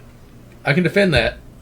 But what what I'm not going to defend, though, is, okay, we've got to get the plot moving. We've got to get the plot moving. So we can't have a big plan to do something. Instead, Star Destroyers on the planet, on the ground, I want to remind you, on the ground, a mile-long ship on the ground, cannot use its sensors to determine which way is up. Bullshit. Kind of, yeah, massive bovine droppings, because every ship has nav systems. Otherwise, it's not a ship. It's a piece of detritus.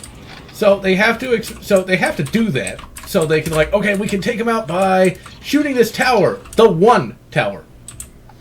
So what we're going to do is we're going to attack, and we're going to hopefully get a bunch of, reinforcements, and we'll blow up this tower, and they won't have any shields on the planet because reasons. Why would they not be able to have shields on the planet? What? It's like maybe We've shown several times that shields on planets work. I mean, indoor. I guess like maybe atmosphere density, magic. No, I don't know. Because you want to go that route, droidicas. They're smaller shields. Yeah, exactly. They have shields. So you can scale that up in atmosphere. So yeah, I mean, there you go. That's the thing. It's like they're going to attack, take out the thing, and do the thing.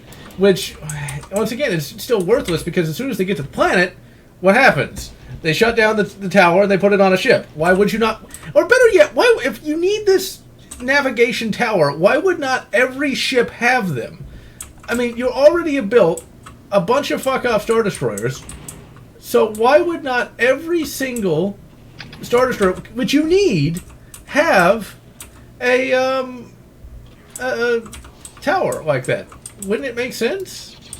But we have to finish the plot. Like I said, every ship in the Empire, every ship in the Resistance, regardless of atmosphere or not, it has a full navigational suite. In fact, that's kind of the part of the R2 units. R2 units are meant for smaller ships to calculate what it takes as a secondary nav unit for light speed jumps. But we can't have that because we need to finish the plot. So we then have, and it's not as good as the Battle of Endor by far, but you have the same kind of Battle of Endor mindset of you've got the space battle, which is just a couple of dinky fighters flying around for the most part. Then you've got Rey and Palps. Now, you said you didn't like Palps. I thought he looked fucking awesome. No, it looks fine, but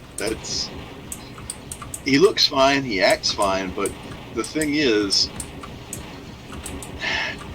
it is the worst version of Palps from a terms of writing perspective. The acting is great, the makeup is great, the visual effects are awesome. Because he looks like the God Emperor of Mankind. That is like the closest we're ever going to get to a film version of the God Emperor of Mankind. Because he's got the thing coming out of his back. Actually, you know what? That looks a lot like what I kind of pictured the Emperor's throne room. You've got the golden throne, and you've got like this choir of people. They're not being like having their souls sucked out, but you get the idea. It's like, it is awesome. It looks so good. Yeah, the visual design is spot on. I can give J.J. Abrams that. He's got the visuals down. It's just he needs somebody else writing for him, because he can't do it. He's great at cinematography. He's great at, conveying a visual point. But writing is just not his forte. Well, once again, none of this writing is, what I would call novel quality. But if we, ignore that, I didn't really see that Palps was that bad. I mean, his plan was to lure Rey. We learned that his plan is to lure Rey to Exegol, and the idea behind this is to basically possess her, sort of. This is where we can tell there's been multiple writers, because this doesn't make 100% sense. So, evidently, all the Sith reside in Palps, which is in keeping with what Tom Weiss's idea of the Force was.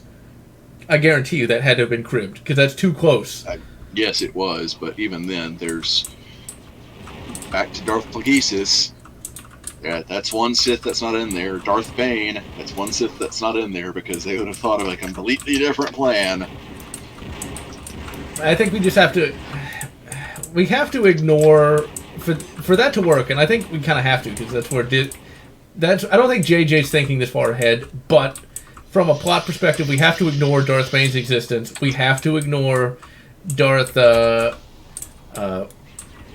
We got to ignore all of them, because we don't know what his personality is in Disney's mindset. We know what he is in the real EU, but we don't know what it is in there, so he could be in there, for all we know. Well, Darth Bane technically is still canon, because the EU is pretty much done, but we know that the Clone Wars is still technically canon. Well, then, I guess they're just kind of trying to come up with something, I guess. It's the better explanation is neither Ryan nor J.J. Abrams read the current Disney canon to this point. They didn't realize that Darth Bane and Darth Plagueis existed. Yeah, I guess that makes sense. So Rey, of course, does not fall to the dark side at all, which it's kind of funny. I read an article on this shortly before the video, saying that, well, if Palps hadn't told her that if she killed him, that she would become a Sith, that she would have just killed him and then became a Sith. If he'd kept his mouth shut, everything could have been fine for him. But he yeah, there's multiple instances where he's basically making the Bond villains of old say, whoa, we tried this before, this is not a good idea, here's how you do it. I think with that, though, it can be said that, like, okay, he's so arrogant now because he's basically rendered everything that all the heroes did completely moot, that he thinks he can't lose. And he almost wins. It's funny that you mention it that way, because this entire movie actually renders everything both the heroes and the villains of the past did moot. And that's not surprising, considering the writers that we have to deal with. But once again, we have to ignore that, because we got to kind of look at this as like its own thing. Because on its own, it still holds up decently enough. Well, visually, yes. Everything else, not so much. So what we got now is Kylo shows up. Now we get the Knights of Ren. And all that happens is... Oh, wow, I completely missed a whole big chunk. We're going to actually take a big step back before we get back to Palps. Early on, when they're on Kylo's Star Destroyer, he finds out that they're on the Star Destroyer because he's busy, kind of like effectively mind molesting Rey, and they get into a little. He's force sexting Rey. Yeah, pretty much. They get in a lightsaber fight, and she knocks over Darth Vader's mask, which I'm sure Kylo Ren wanks over that every night. But anyway, he sees that, and it's like, oh, she's on the Star Destroyer, let's go get her. So that's 2 times where that happened. But the Force teleportation comes into effect back with Palps. So Kylo Ren gets his ass kicked because he doesn't have a Star Destroyer. Oh, wow, I missed another scene. Damn, a good one, too. So before Kylo even shows up, Kylo has a scene by himself when he's on the Death Star 2 wreckage. We see a Force ghost of Han. He shows up there, and, I think that makes zero sense, because Han wasn't even the slightest bit Force sensitive. Yeah, I know, but it's Han, man. It's fucking Han. It's great to have him back, but you could have had him come back in a different way. It could have been, memories, flashbacks, opposed to... They do say... Well, Kylo does say, you're a memory. So there's that. But remember, we're dealing with J.J. Abrams. The fact that Han's there at all, we should basically be thanking both Ysmir, Talos, and Sigmar that he's even there. And that he has the lines that he does. Because he's like, you can still be good. And then, Kylo wants to say, I love you, Dad. And then, because I was like, oh, that's so cool, because they're actually, being respectful to Han.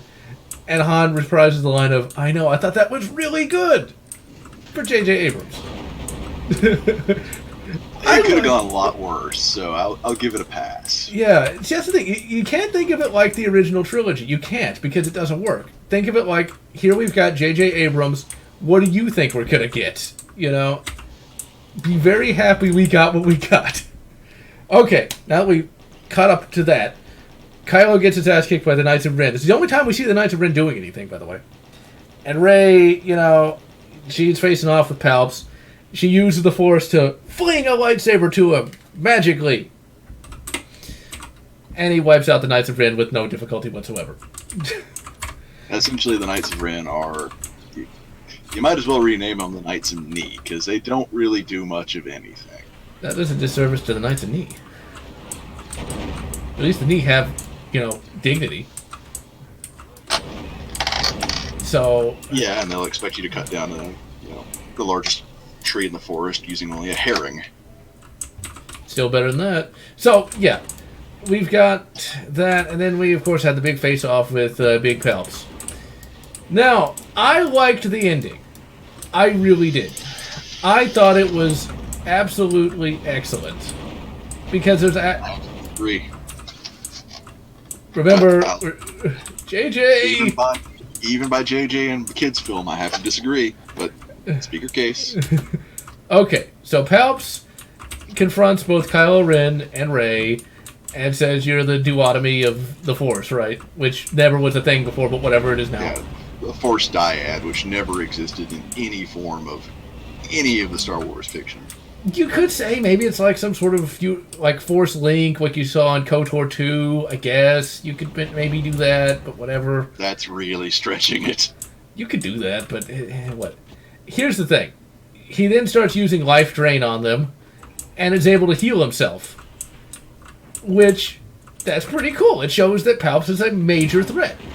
Because the way some of the reviews I saw describe it, it's like, oh, he got killed in like two seconds, which didn't happen. So he sucks up all their life energy, and it kind of implies they die, but they don't really. And so what we get, we go back to space for a moment, and in space, what we have is Lando shows up just in time because the Resistance was basically getting its ass handed to it. Poe is all like, "I made a big mistake, oh no!" And Lando shows up with a giant fleet, which, I gotta be honest, I wanted to like, because it's like there's a shitload of ships. Why are they all so close to each other? I mean, come on. It actually looked kind of like, it looked like a fan film in that regard. There were too many ships too close together to look really impressive. All this is all Disney Star Wars is the most expensive fan fiction ever made. I could kind of agree with that. Oh yeah, the space horses. So there is a fight on the Star Destroyer surface, because once the big tower gets shut down, they have to, we'll attack the Star Destroyer surface, because, I guess, it's a starship. Why doesn't it just, like, take off for space so everyone dies on the outer edge of the ship? But whatever. It's not even that. It's the fact that it's a Star Destroyer. They have ancillary weapon systems. There's no way a horse on a Star Destroyer should stand any sort of a chance, because there are ancillary guns. Well, see, here's the thing with that. It actually gets a little dumber. Is one of the Imperial officers is like, we can jam their speeders. Say, what? What does that... Why would that make sense?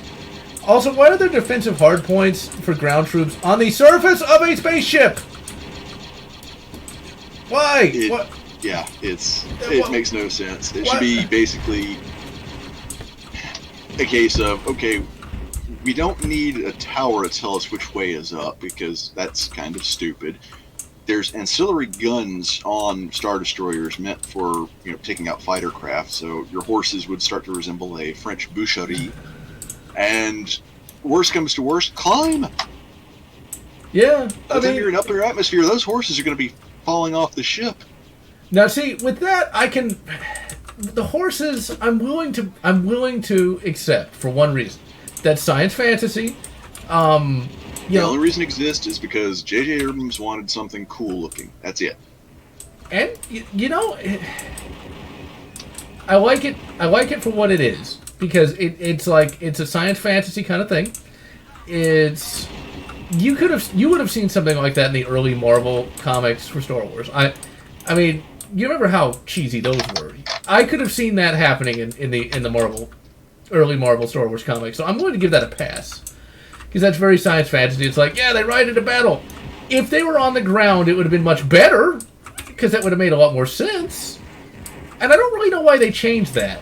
It seems rather incongruous to me. It's like, we're going to fight it on the Star Destroyer. It's something that should be awesome, but really isn't. I think it would have been just as awesome to have them do the, horse cavalry charge on the ground. But whatever. And you got the Sith troopers that were heavily marketed, but they basically just shoot a few shots and that's it. So they were kind of pointless, but whatever. And of course they destroy the tower and all the other ships don't know which way is up because... you got a good reason? Stupid. You got a good reason, because I don't. No one has a good reason there. It's just because of plot point reasons. So now, the ending. You've got Lando with all the cool ships. Well, they're not really cool, but whatever. It's like, surely Palps is done for now. Nope, he uses super force lightning to basically attack an entire fleet. I thought that was awesome. I gotta say, I absolutely... Visually, it's great. I mean, well, essentially, he turned himself into a giant Tesla coil at this point and started blasting everything. Which I think is pretty damn good, because think about this. We hear about all of the Sith being like, the power to destroy planets is insignificant next to the power of the Force. And basically all Darth Vader can do is choke somebody. I mean, yeah, he cuts people up, but whatever. It's not like it's not like if you put Darth Vader next to a Star Destroyer, he's gonna win. I mean, yeah, I guess he can if he, chokes out the crew, but we don't ever see him do that. We don't ever see the Sith do anything like they kind of boast that they can do. It's like... Well, the thing is, with the Sith, okay, the power to destroy planets is inconsequential to the power of the dark side of the Force. Alright, that actually is true, because, let's say, Darth Vader versus Star Destroyer. He doesn't have to choke out the crew. All he has to do is use the Force, use what he knows of that ship, and go for the power couplings. That's it. Power coupling is not even particularly a hard to get to part as in terms of, oh, it takes great force power. No, power coupling for a Star Destroyer is about 16 pounds. It's really nothing for him to say, yoink, and the ship's completely pointless now. It's a floating piece of space debris. True, but see, for me, it's like, since you can do that, couldn't anybody do that though?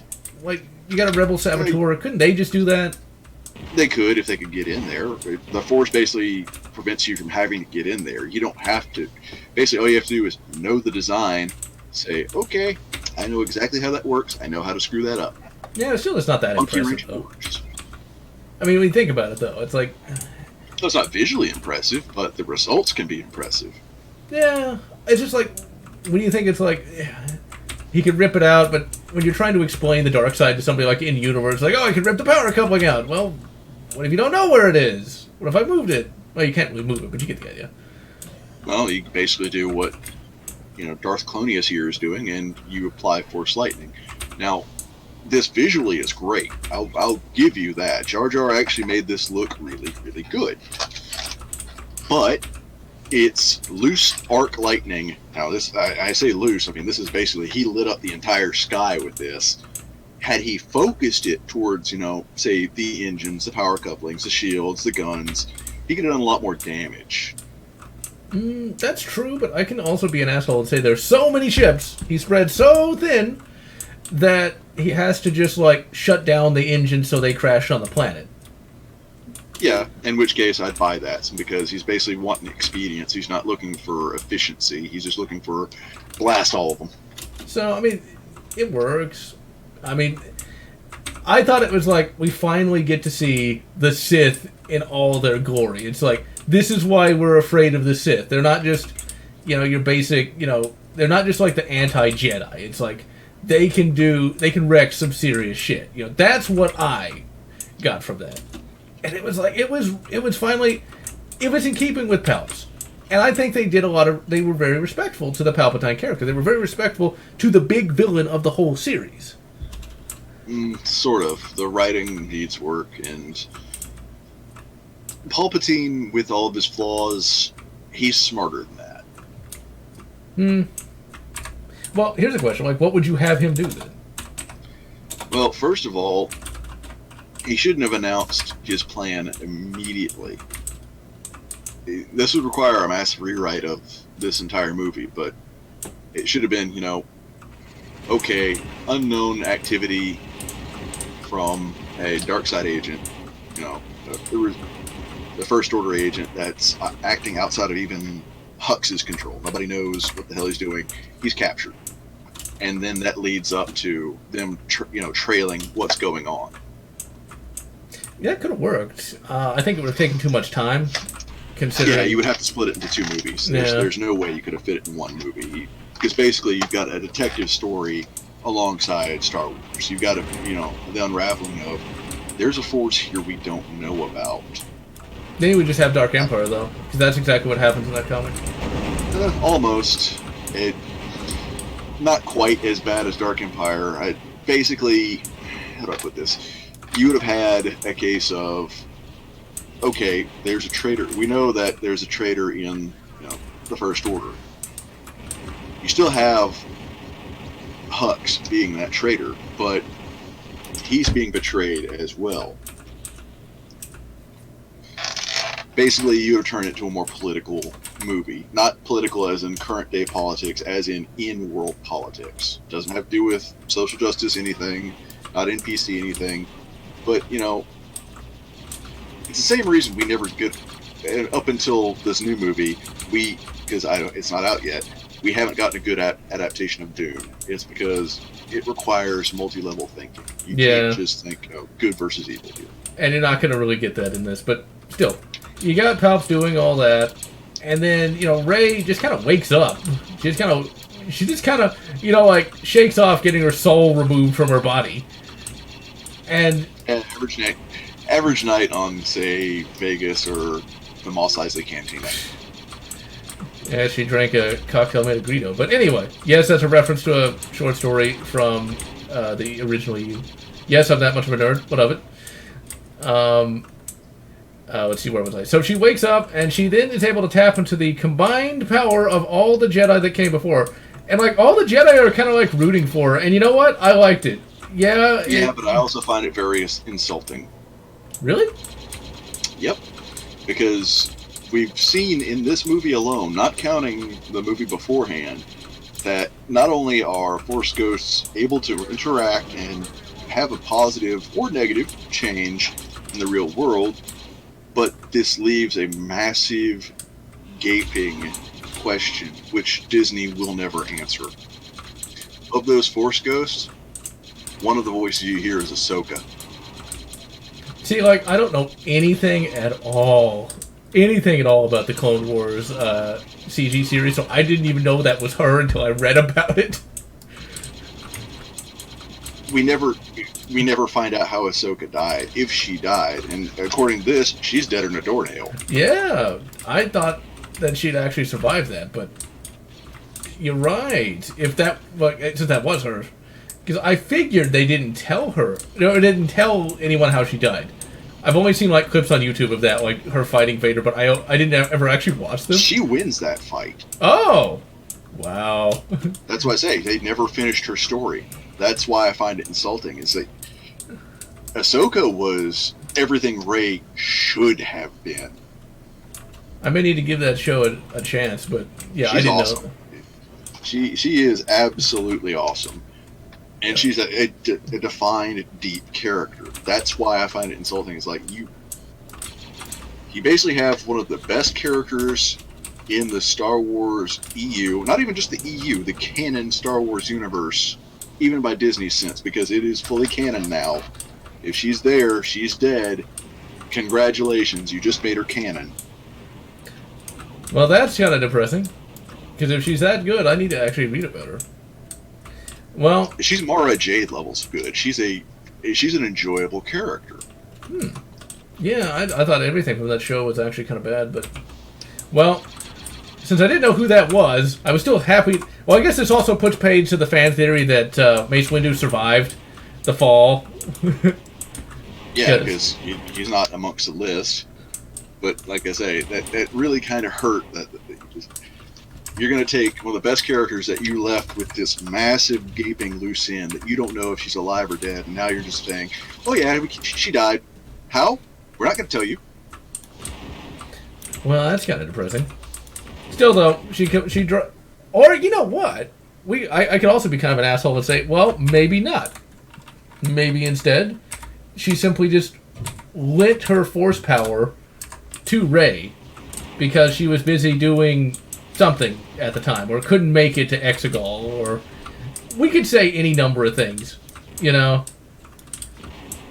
Yeah, but this is JJ we're talking about here. Ahsoka's dead. Be positive, goddammit. Every last one of those Jedi that helped her, who cheered her on, were dead. Which, you know, yet again, while I do find this insulting, I can't really knock it, because Jar Jar Abrams has pretty much stated in, you know, all 3 movies that Force ghosts are indeed more powerful and immortal than humans. You know, they're more powerful than humans, they're completely immortal. In which case, what's the point of a living Jedi? Yeah, but let's ignore that. And instead, take a look at the final lines between Rey and Palps. So Disney, so children's film. I'm all of the Sith, and I'm all of the Jedi. And she defeats Palps. Although, that comes off such a 4th grader is like, you might as well be, I'm rubber, you're glue. You might as well just say that. Yeah, I get that. I think he was trying. I think he thought that was like epic or something, but it really is, you know, like something you hear from a Disney film. But what isn't a Disney film is she directs that Force lightning back at him, and his face melts off, like Indiana Jones style. It's like, whoa. Yeah, that I can appreciate. That actually was good. But this leads into a problem that we'll wrap up at the end of this. So Rey actually he is melted to chunks. Yeah, and then Rey actually like half died. Well, she's like fully dead. Kylo shows up. Now Kylo got thrown down a hole, but somehow survived because, well, his father's Harrison Ford, so he like just grabbed onto a stick or something. But anyway, little do we know he has a whip in his back pocket. You know, that would be just depressing though. That would make him a little more awesome. You know, we don't really want, you know, Darth Harry Potter to be awesome in any way. So basically, he uses the Force to save her. And there's a kiss at the end between Kylo and her. And I really got to question this, because here's the thing. When you watch the movie, if you know nothing about the other 2 movies, which I haven't seen, I just have heard about, then maybe you can see them have like some sort of romance, you know. But from what I've heard, they have no reason to be like snogging each other at all. Yeah, pretty much. At best, they could have been minor allies. There's nothing that should have said, "Oh yeah, they're romantically interested."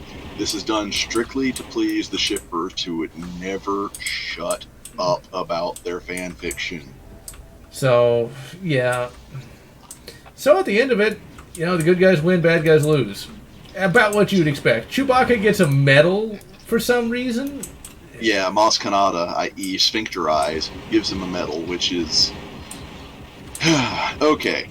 The only reason this scene is included is because people get PO'd at the end of A New Hope because he didn't get a medal. If you actually read back into his lore, he had the option to get one. He chose not to. Wookiees are very particular about their honor and about being relatively humble. He chose not to accept that medal. Was it explored in the movies? No. The only reason this was put in is because, oh, well, everybody's, you know, faux offended he didn't get a medal, so we're going to give him one now. So let's give Sphincter Eyes to give him one. Yeah, that was... Which goes against his character. But do you honestly think JJ would know that? Of course not. He's only doing... Most of this movie is to try to appease and apologize. And I can't blame him for that because, well, while his first movie in this series was not particularly good, it was just a rehash of A New Hope, Rian Johnson threw him under the bus. I dislike Jar Jar. I loathe Rian Johnson. I definitely had to sit through Last Jedi for that. So, what about The Last Skywalker? You know, where is he? All the Skywalkers are dead, right? Well, for whatever reason, this smells of a rewrite. Because it is. Rey goes back to Tatooine, to Luke's old homestead, which you would think would already been taken over by who knows what, but whatever, we're going to ignore that. And she decides to bury Anakin's old lightsaber and Leia's lightsaber. And some rando shows up and says, "No one's been here for a long time. Who are you?" And okay, here's where there's several minor issues, but only if you're a nitpicker. Okay, she turns around and is like, "Rey," and rando is like, "Rey what?" Okay, now, not all cultures even have surnames, especially space cultures, but whatever. And she goes, "Skywalker." Problem. Which I find insulting on so many levels, but go ahead.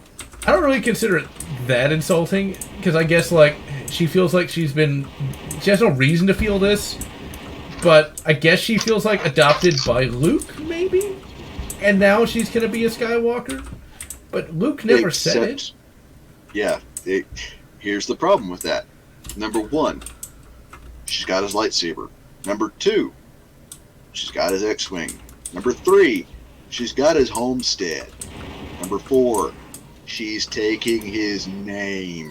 Yeah, that does look pretty bad. Nothing about this is right. A Palpatine won out of all of this, making every last Skywalker, all of their struggles, pointless. From Shmi all the way up to Luke, completely pointless. And she has stolen his home, his name, his sword, his craft, and his glory. And, this is really the groin kicker right here. This is the Grundle uppercut right now. This is someone screaming "Shoryuken" while punching you square on the taint. Is the fact that a Palpatine won. Let that sink in. The Emperor won. That's actually kind of sad when you think about it. I don't know if I'd go that far, because... I would, because his whole purpose was he wanted her to kill him. That's exactly what she did. Regardless if she knows it or not, if we're going by the canon set in Disney's universe, as opposed to the original canon, she's gone dark side. Part of his soul is now in her. I don't know if I'd go that far, because I think the idea is she had all the Jedi... He did exactly what he set out to do, and she did everything that he wanted her to do. The whole purpose of this was to get her to kill him. She killed him. If somebody else had killed him, it wouldn't be a problem. I don't know. I don't think I can agree with that, just because she did have all the souls of the Jedi within her when she killed him, which means the souls of the Sith shouldn't have been able to do that, because she already had the Jedi in her, and that's how she was able to maintain not going to the dark. That's what I'm going to say. Even then, a Palpatine won. But does that really matter, though? Because, she wasn't a part of his family. She was like a nobody for a while.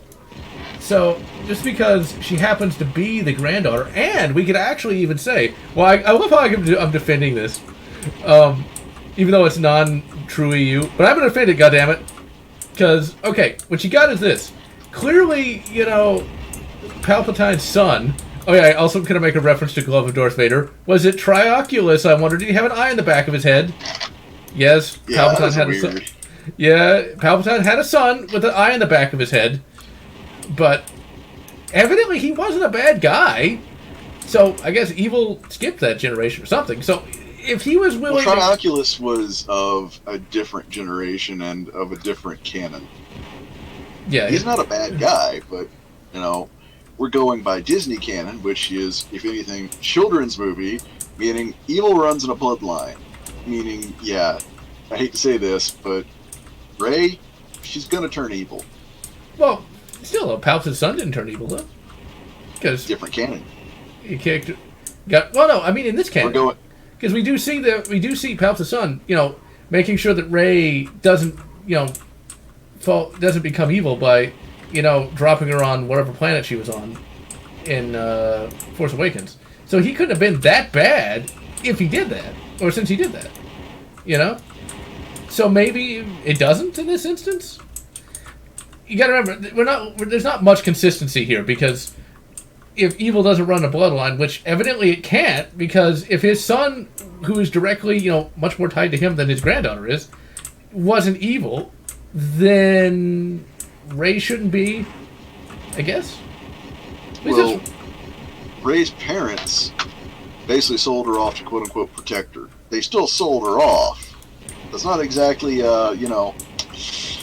a moral good, to say the least. That's something that you find adoptive parents and do take care of that. So that there is some strain of evil there.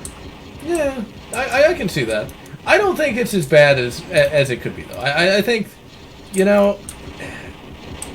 Oh, here's where we can go meta for a moment. Alright, what you could say is that the struggles of the Skywalkers, they struggled, but they lost. Because Palps was that powerful that ultimately it was required that his granddaughter, betray him and ultimately save the galaxy. Oh, essentially, every one of their struggles, they lost. Every Skywalker lost. Even when they thought they win, yeah, they thought, oh, yay, they won, yay. No. Essentially, you lost the long game. Hey, that could be like a dark kind of thing there. I know that's not what they're going for. The idea is you're not supposed to think about that, because children's film. But you could say it's like, well, Star Wars is dark, man, because, they all lost. Darth Vader and, Luke didn't bring balance to the Force at that point. Essentially, they just brought the Force down at that point. Let's be reasonable. That's complete bullshit anyway. It's always been bullshit. Bring balance to the Force. I mean, come on. Again, there were too many Jedi, then there were too many Sith, and now there's nothing. Yeah, it's absolutely nothing. It's not only that, but that's where we can definitely point the finger at Lucas. It's like, bring balance to the Force. Well, I thought it was already kind of balanced. I mean, you had the Sith, you had the Jedi. Well, why did you need to kill all the Jedi? It didn't make any sense in the original EU, and it doesn't make any sense now. That was always... The original, it was basically a case of, it was a long game. Darth Vader brought balance to the Force by eliminating it down to, there are 2 Jedi and 2 Sith. That's it. But Luke actually brought the real balance. He was the real savior. The closest thing you can compare it to is essentially what Star Wars took some of its inspiration from, and that's Frank Herbert's Dune. Frank Herbert's Dune, the first book, I'm not going to spoil it, but the conclusion is not a happy ending. The conclusion is not a happy ending in the second and third books. It makes sense about come book 5. Interesting. Well, ultimately, whichever way you look at it, I thought the movie was pretty good. There's a lot to shit on, but this is J.J. Abrams. This is... Well, there must have been something in here to talk about, because we've been talking for 2 hours about this movie, about the runtime. Yeah, visually it's great. I mean, don't get me wrong. J.J., when it comes to cinematography and nailing effects together, he generally gets that right, and the only foible I can bring up is that damn dagger. Yeah.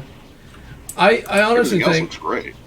If you look at it as a children's film, as a science fantasy film, it holds up better than you might think. We'll also devote a little bit of shitting on Kylo Ren, and also a little bit of talking about was the movie woke or not.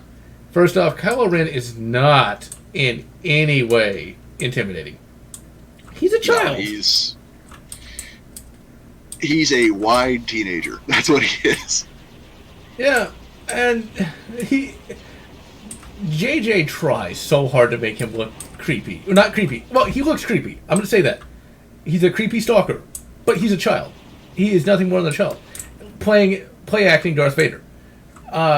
Because his mask looks ridiculously stupid. It looks like something a child would come up with.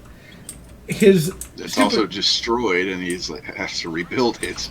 So now it looks even worse. And his little voice sounds like a kid trying to do a Darth Vader voice. It sounds like that. And JJ adds some sound effects where, he's walking and you hear that loud thump. Like, oh man, he's got to be scary. And then you look at him and it's like, oh, it's just some kid with heavy boots. It's like... Yeah, it's like, oh, he's got to be a threat. It's got to be a threat. And you look like somebody you'd see asking, for extra malt vinegar to Chippy and down in, Essex. Yeah, it's just... Oh, man. Rey does a little bit better in this film. She's still...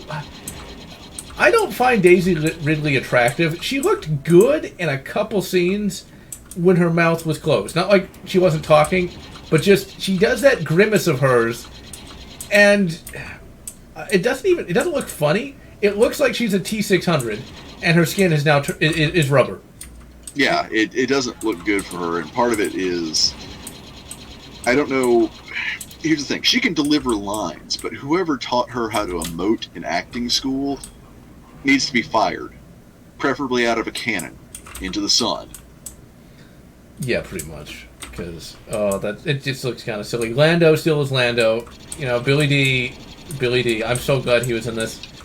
One complaint people had was that they just kind of shoehorned Carrie Fisher in. I think I might have mentioned this, but I'm going to bring it up again. That they just kind of shoehorned her in there, and that her lines didn't make any sense. They were generic lines, but it worked, and I'm glad to see her in there, regardless. They did the best they could with what little limited footage and audio they had. And honestly, while I'm not the biggest fan of how they took her out, that it was touching. I mean, just about any Star Wars fan misses Carrie Fisher. She was awesome. Yeah, and so... And at least they gave her some respect. Well, they gave Han, I'll tell you that. So, wokeness. The Force is female, right? Well, thankfully, I didn't see any of that in this. No, thankfully, we dodged a bullet there, and there's no Kathleen Kennedy, well, all men are evil crap in this one, like there was in the last film. Yeah, I mean, both male and female characters got to do stuff that was cool.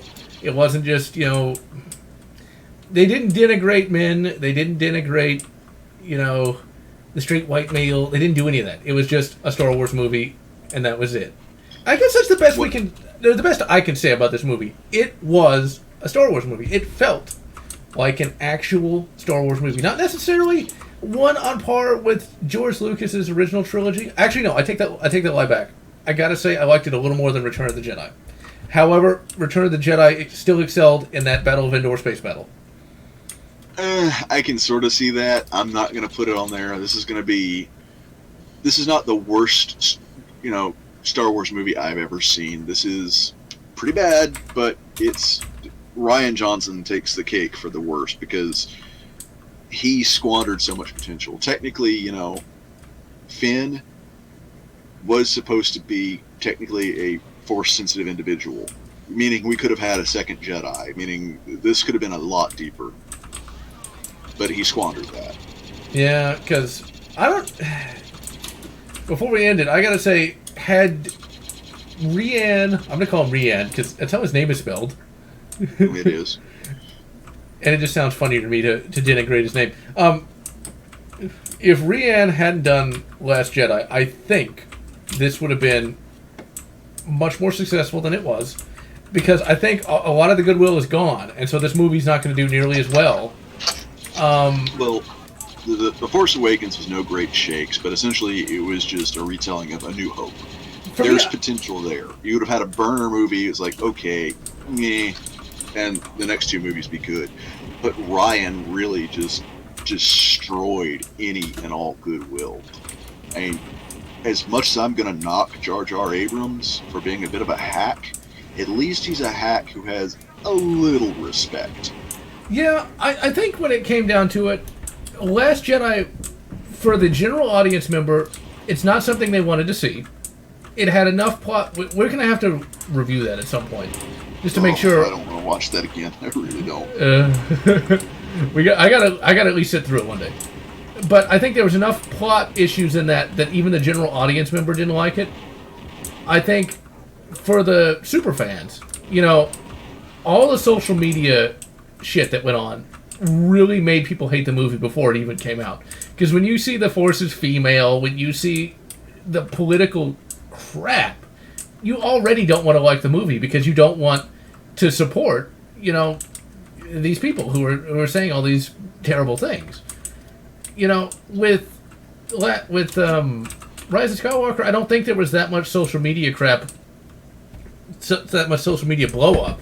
So there was yes and no. There officially there wasn't. Although with the cult of Ryan Johnson, there certainly is, because they're basically just they will never stop. They are not happy with anything. They will never be happy with anything, and their only goal is to denigrate fans of the series, just because well you're X genre and we can't stand you because you're not tolerant.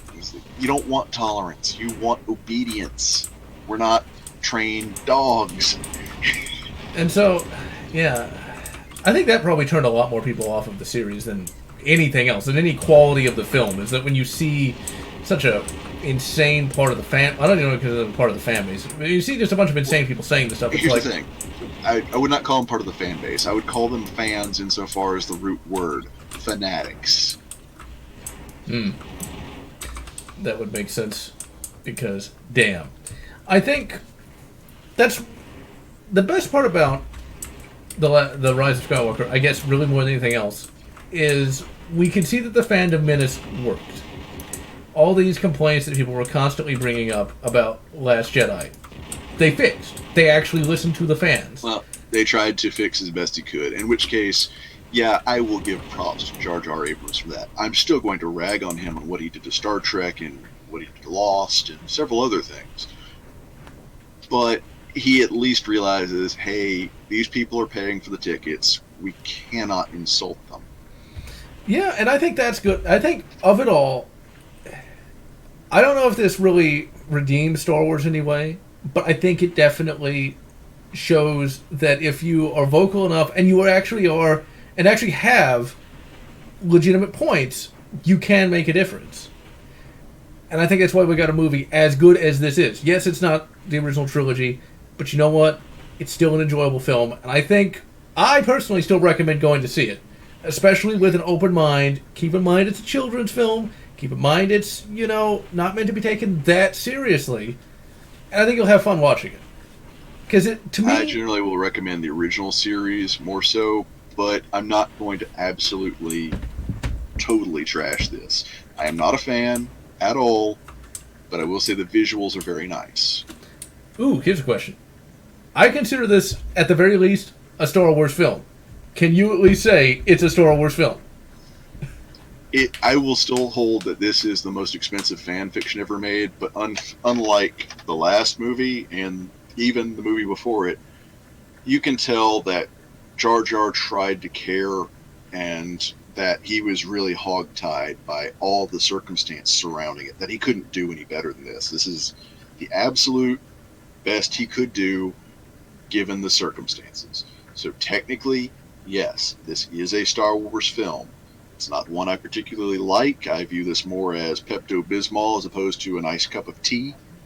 It's not something you take because you like it. It's something you take because you need it. And I think that's high praise coming from you. So, I am GeneralLotz, and we've gone on for 2 hours, 7 or 8 minutes now about this movie. That's awesome. If you've made it to this point, you probably are working a long-hour job like I do, and I'm glad we can provide you with some entertainment that will hopefully make the day go by faster. And I'm GeneralLotz. I'm Reginck. And we can wish you good. Let's see. A New Hope. I'm going to go good Shadows of the Empire. Whatever. Just because. Whatever makes you happy. If you enjoyed this video, please consider subscribing, and if you can, please consider supporting me on Patreon so that I can continue bringing you this awesome content.